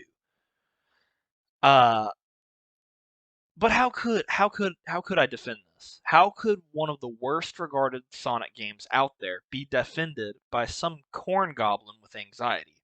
Well, first of all, that's kind of rude. And second of all, I am the god of corn, so let's get into it. The story picks up right after Heroes.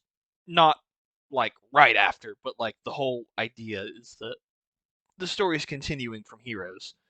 Shadow doesn't remember his past. He wants to figure out everything. In fact, the only thing he seemingly remembers is Maria's death. And the thing is, it's a lot worse in Shadow the Hedgehog than it was in SA2.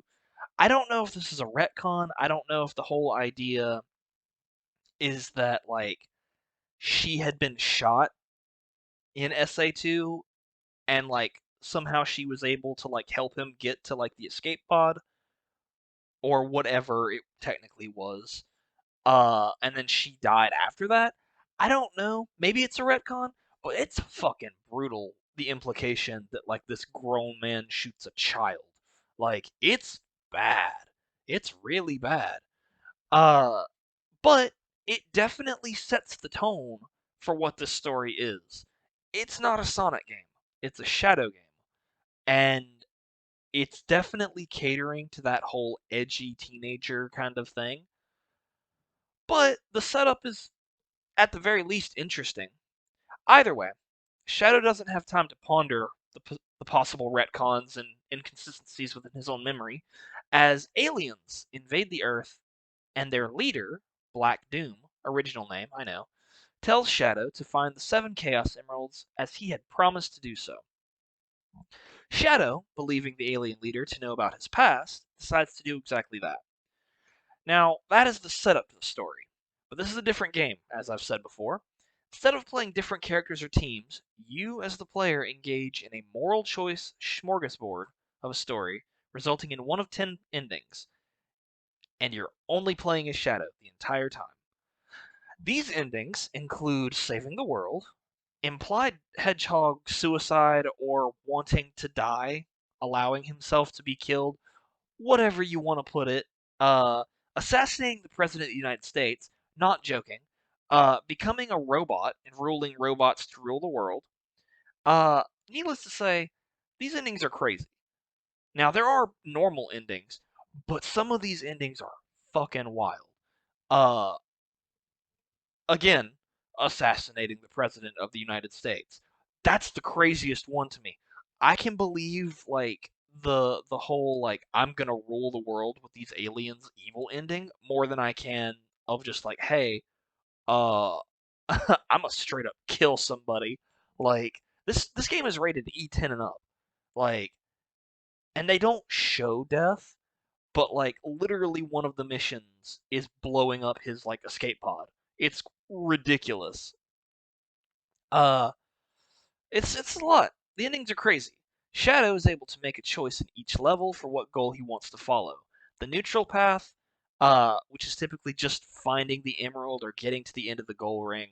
The hero path, which involves Shadow teaming up with classic Sonic characters to accomplish heroic deeds, such as uh, getting rid of all the aliens in an area, or stealing something back from Dr. Eggman, or activating security systems, or defending the president, stuff like that. And then finally, there's the evil path, which is the exact opposite of the hero path. You're killing all the soldiers, you're destroying the escape pod, you're lowering defenses, stuff like that. Uh, Completing these goals will set you on a different path and lead you to different levels. Now, as I said before, the endings are crazy, but I believe that only two could potentially be considered canon: the partial villain path and the true hero path. Both put you on Black Doom's comet by the end of the story, and choosing to fight the hero path boss sets you on the right path for the true ending. Uh, Speaking of the true ending, let's talk about that in more detail. Shadow, in all 10 endings, gets all 7 Chaos Emeralds. Once completing all 10 endings, the true story will unlock.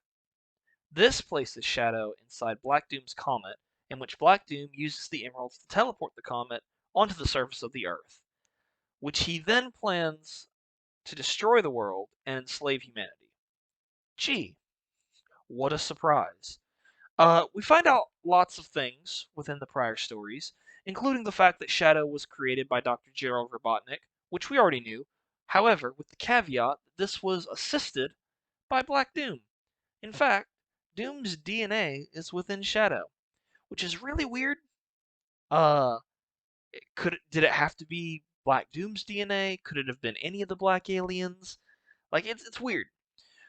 This also confirms, by extension, that Shadow did not die in SA2. This is the original copy, the original version.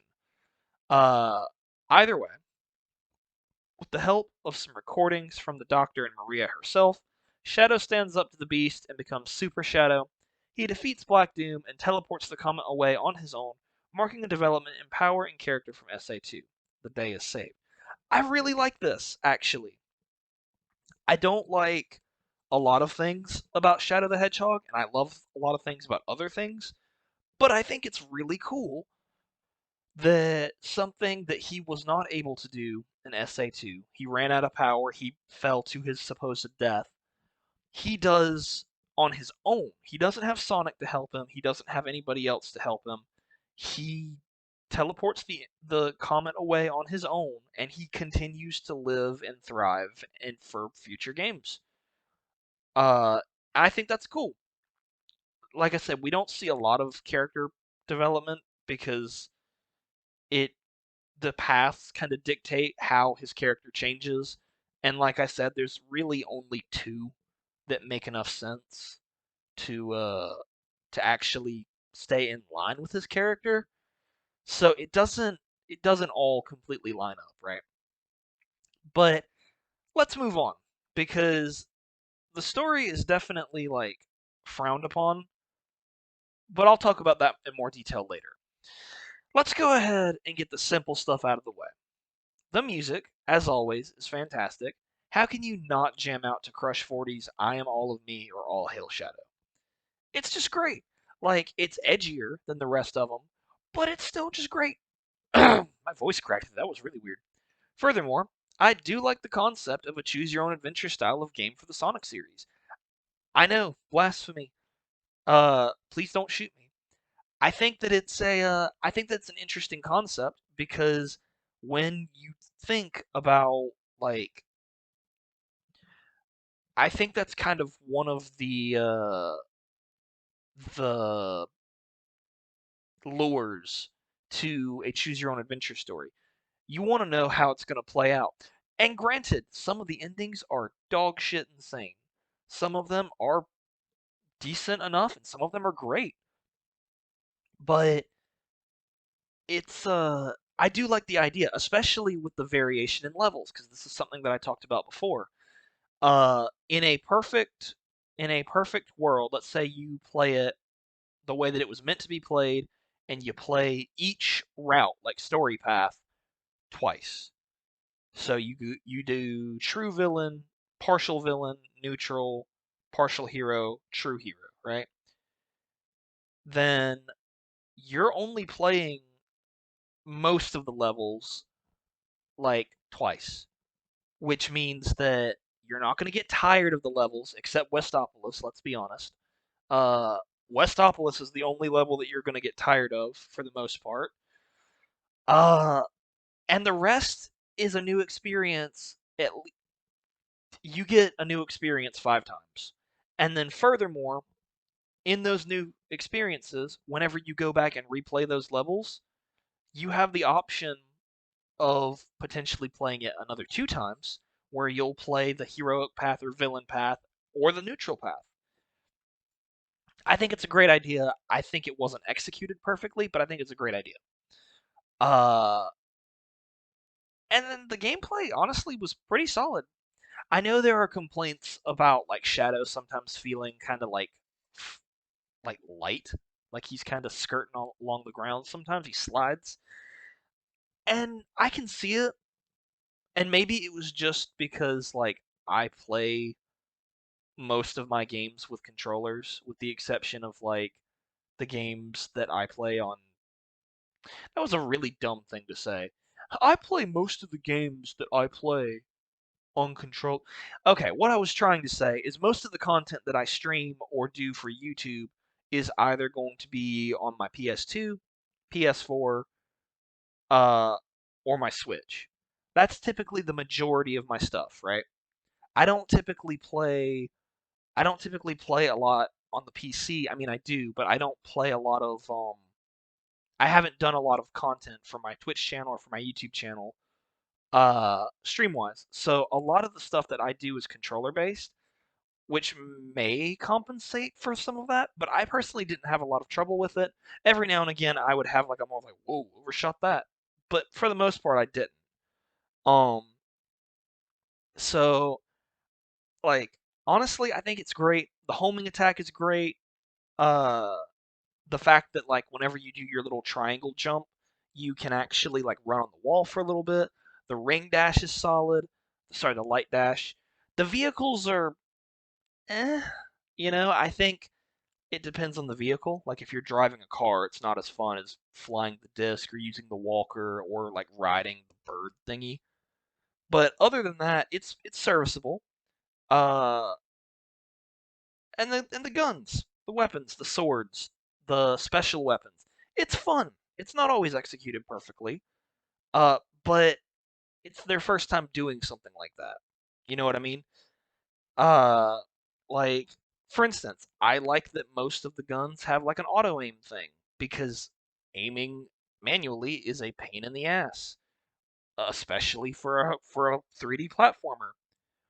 So why they decided to make like the rocket launchers be free aim makes no sense to me, but whatever. Uh, back to the story. Uh, just to kind of rehash what I was saying, I really like that Shadow does all this on his own. I think it's cool.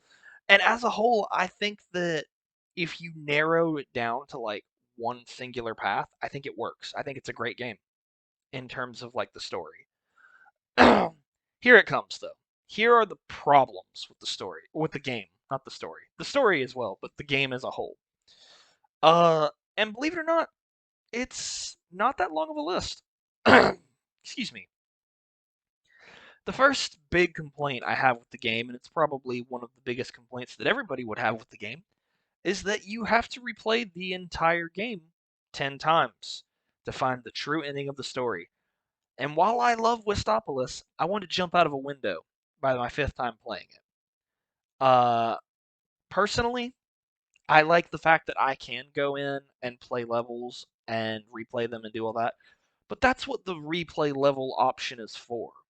Having to do the whole story again makes no sense. Personally, for me, I think it would have made more sense to have it be where whenever you finish a path, you can go back, replay the last level of that mission, and then do the opposite path, or the opposite, like, yeah, the opposite path. So if you were hero, you're the villain this time, and then you get access to that version of the boss fight.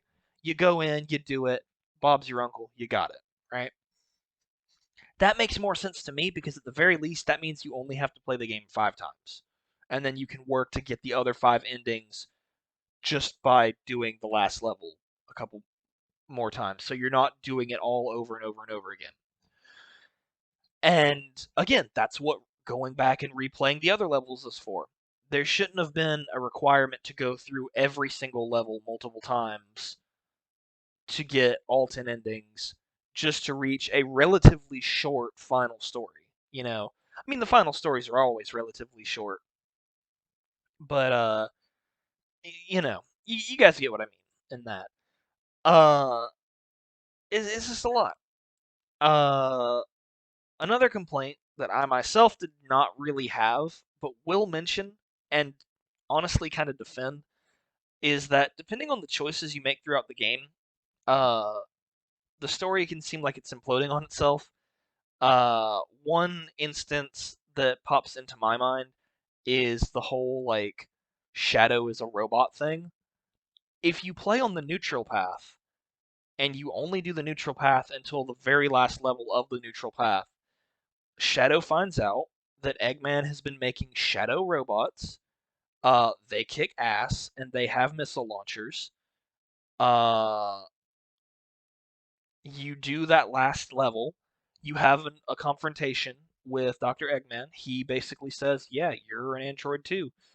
Uh, and Shadow's first question is, "Well, I don't feel like an android and I don't have rocket launchers, but I guess I'll believe him."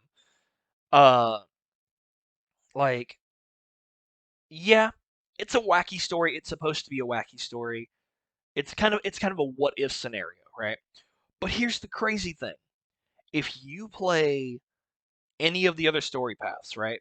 And then you manage to get back to the neutral path, to the last level.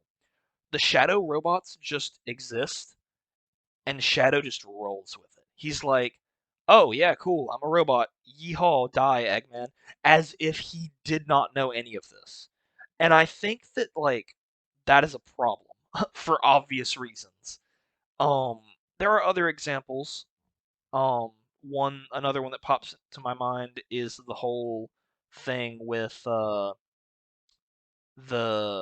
the canyon and then like the temple like in the sky. Really cool levels, really cool concept. Both on the neutral path. In the second level, which is just you in a canyon, in the temple, but in a canyon. Black Doom asks you, "Hey, could you go and activate these systems so that the temple will rise up and fly?" Right? And you can do that.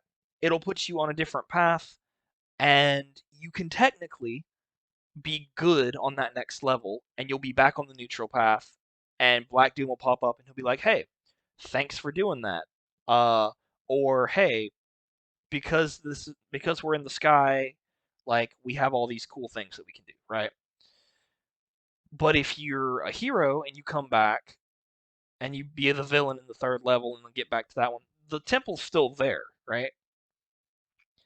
And furthermore, if you just be neutral the whole time, the temple will still be in the air. This one I don't like to talk about so much because it kind of makes sense that Black Doom's not going to entrust the entire operation to Shadow for something that important, supposedly. We don't know what the purpose of the temple is, uh, other than that it is just cool. Really archaic for the black aliens for some reason, but that's another matter entirely. Um, this is strange. Uh, very, very, very strange. Um, the reason that I didn't have a problem with this is because I stuck to the path that I chose. So the the game is divided up into five central paths, right? Neutral path, hero and villain path, and then like true hero and true villain. And if you stay good, like if you start off with Westopolis, you're good. You do the next level, you're good. You go down until you get to the very bottom of the board, and that's like the true hero path.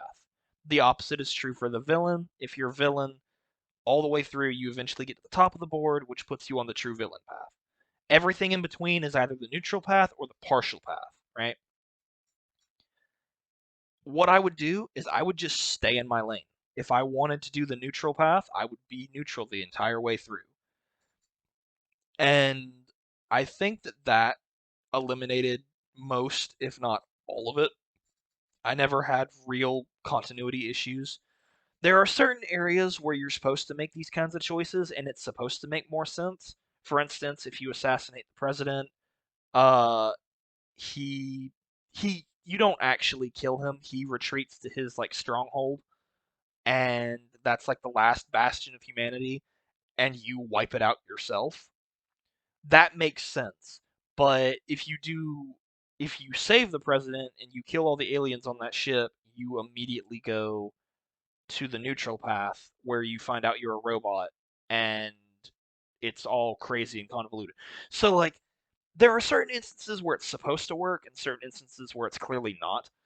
Um and let's be honest, there's only so many ways that you can make a story that uh story choices that convoluted and make it make sense. It doesn't make sense. My advice for that, don't play it like you're playing The Witcher. Don't play it like a psychopath. Don't be good one mission, evil the next, good, and then neutral, and then good and good. And don't do that. It doesn't make sense. It's like I said, it's not The Witcher. It's not a matter of like these complex decisions you have to make. It's not. It is a matter of does Shadow feel like an an evil dick or a knight in shining armor. That's all it is, and that's all that happens. It's that's really all it is. It's not The Witcher because that ain't it. That ain't it, Chief. Don't do it. Just play it like it's clearly meant to be played. Um, and that's it. Really. Like it all boils down to I don't think these are bad games. And I don't think anybody who really takes a step away from the complaints and critics, like other critics, heck, if you take nothing from this video, take this, which is kind of weird for me to say this because it's at the end of the video, but like, really consider your own opinion on the game. If you think the game sucks, then the game sucks for you. I don't judge you for that. Nobody does. Oh, okay, crazy people judge you for it, but you get what I mean. But I think that one of the big problems that like media in general, but definitely video games has is critics will come out, they'll say something, and maybe the game is fine. Like I think one of the best examples of this would be Just Cause. You know, Just Cause almost never gets a positive rating from reviews. And that's because Just Cause does not have like this thrilling, engaging story or like these incredibly breathtaking like changes to the norm. And that's unfortunately kind of what gaming journalism and gaming reviews and reviews in general have kind of turned out to be. It kind of becomes this thing of like, oh, well, the story doesn't really say much, or I got stuck on this level and therefore it's not good, or I encountered this bug on the day before release, before a day one patch even existed. Now, granted, that's for more modern stuff, but stuff like that, it kind of hurts people's opinions of a game. I know that if I watch a review or read a review for a game, and it says, and like the first couple of things that's said about the game is this game sucks, or this game was boring, or this game was repetitive. The first thing that pops into my mind is, oh, well, I don't want to play that. And I have to push myself past that because then it becomes this thing of, okay, well, just because it's repetitive doesn't mean it's not fun. Like, just cause, like, the Just Cause games, like I said, are not these critical masterpieces. But I don't think there's many people who can look me dead in the eye and say that it's not at least a little fun to play. Like, especially with the traversal, the grappling hook, all that stuff. The same could be said for something like Saints Row. Now, maybe not the newer games in the franchise, because Saints Row kind of went off the walls recently. But, you know, at the very least, if you're playing Saints Row 4 and you're just running around the city listening to fucking What is Love, you know, just to do your thing, it's a fun distraction and you're going to have fun with it. Are you going to have the best experience of your life narratively? No, of course not. It's a parody of the Matrix being in a gang and being the president of the United States. It's crazy. It makes no sense, especially when you go into the DLC and all that stuff. But that doesn't mean that they're bad games. I personally think that all of these games are equally fun to play if you can get past certain things. I look at it the same way that I look at Skyrim. Skyrim is a great game, but Bethesda has a reputation for massive bugs in their games. Like Todd, it just works Howard. I don't know how he does it, but he manages to have some of the most bug-filled games and yet also have those games be masterpieces. And it all boils down to what's in the game. If you're having fun in the game, it doesn't matter. Dark Souls is another example of this. Dark Souls is a very difficult game. I'm sure I'll get a bunch of comments on this saying, I'm sure if people comment on this, one of the first things they'll say is, Dark Souls is easy. I finished it in my first go. No, you didn't. No, you didn't. Stop lying. Stop pretending that you're like this god gamer. Nobody cares. Dark Souls is difficult because it's supposed to be difficult. That's not a gaming journalism thing. It can be incredibly easy at times, but the whole concept of the Souls games and everything else is supposed to be difficult. But it's still fucking fun. Like, I don't think there's ever been a time where I've played a Souls game where I've been like, this sucks. I don't even want to play anymore. Like, and that's the thing. If you enjoy it, then it's a good game. And I personally think that all four of those games are great. You know, are the stories wacky, especially with Shadow? Of course. Was it executed perfectly? No. Heck no. You will never hear me defend Shadow the Hedgehog's story as being like this masterpiece on par with the first Last of Us game. This is not true. But it's a fun game. It's something to play when you want to play Sonic, but you don't want to replay Sonic Heroes or the adventure games. You just want to play a speedy game about speed, and maybe Sonic Unleashed hasn't been released on PC yet. We're looking at you, Team Sonic. Sonic Team, sorry. Release the damn game. We want it. We want it back. Sonic Colors made it. Sonic Forces is what it is. I've never played it, so I don't know anything about it, and I don't want to criticize something that I don't know. But it's it's renowned to be bad. That's on PC. Sonic Colors made it. Sonic Generations made it. Bring us the PC port of Sonic Unleashed. And when it comes down to it, Sonic Frontiers. We know nothing about Sonic Frontiers other than it's open world with linear levels, and we have literally seen like the slightest hints of like gameplay teasers. We've seen like these 15 to 20-minute long videos of like what it's like in the open world. As far as I know, at the time of recording this, I want to clarify. At the time of recording this, they haven't released anything on like the linear sections of the game. So, and I may be wrong, but I think this game's actually coming out like before this video releases. So, I may be eating my words when I say this, but we know almost nothing about it. Or we knew for those of you who see this and it's already out. But like whenever this happened, people were like freaking out because oh, Sonic seems too slow in the open world. Or oh, they use the forces model. Who gives a crap? It's an open world. It can't be 100% speed all the time because it would break certain parts of the open world from what I saw of that's there.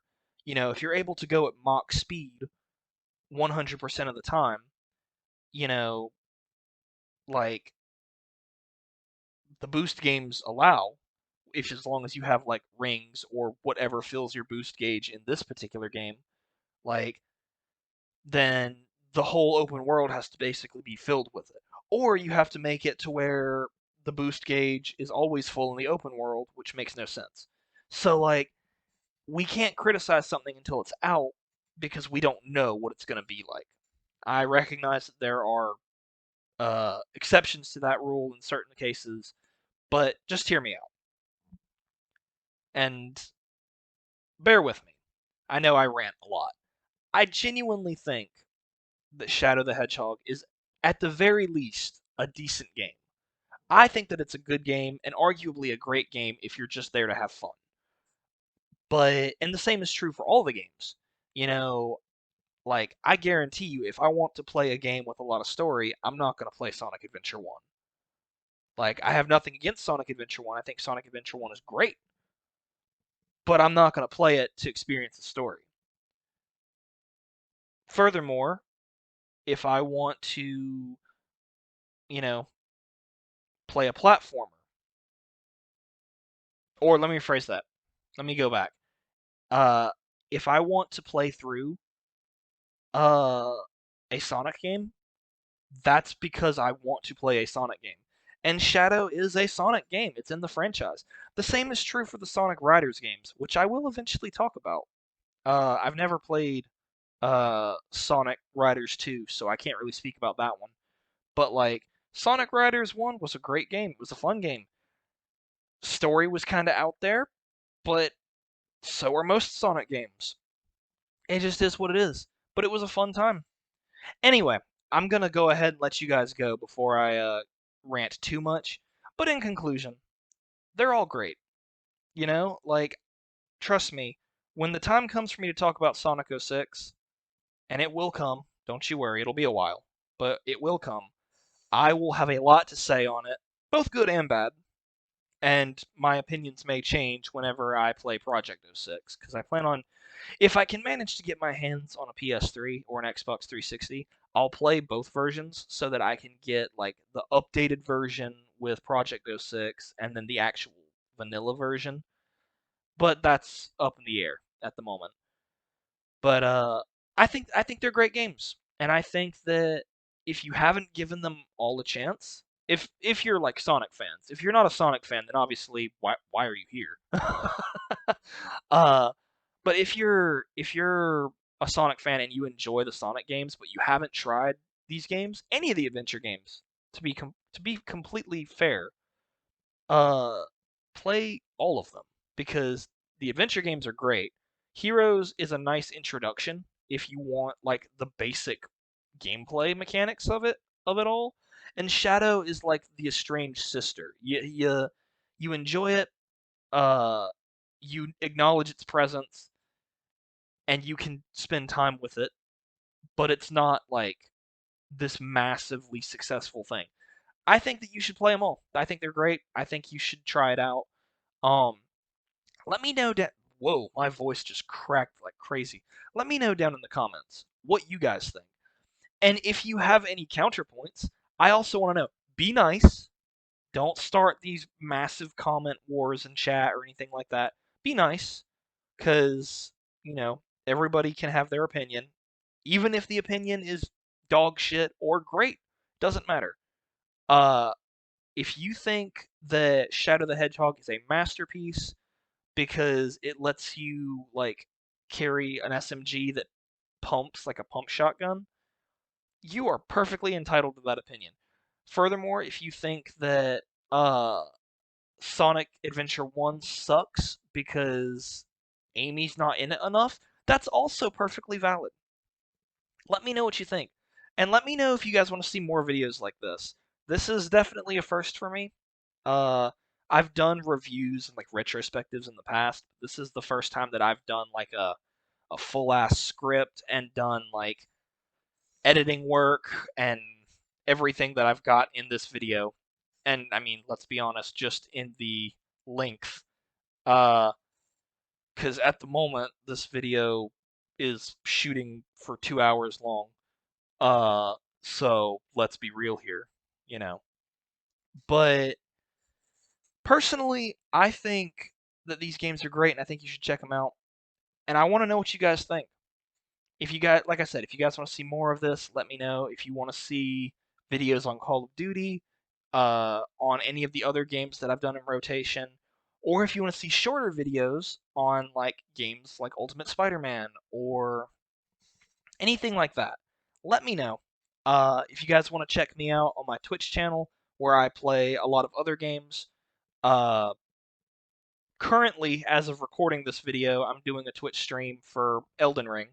Uh, but by the time this video comes out, I might be playing the FNAF games or like the last leg of the FNAF games, or I'll be playing Mortal Shell and or Spiritfarer. Uh, but if that's not the case, Elden Ring, Spiritfarer, Mortal Shell, the FNAF games, all of that stuff, all of those streams will eventually make it over here. You just won't be able to interact with me or see it live. Um, if you guys want to hit me up on Twitter, give me game suggestions, or hit me up on TikTok and also give me game suggestions, or just see some of my random ass clips, please do. It's all at Wyatt Dude 11. I would love to see you guys there. Love to see part of the community from here be on Twitch and vice versa. But without further ado, I hope you guys have a enjoyable rest of your day, and I'll catch you next time. Bye, guys.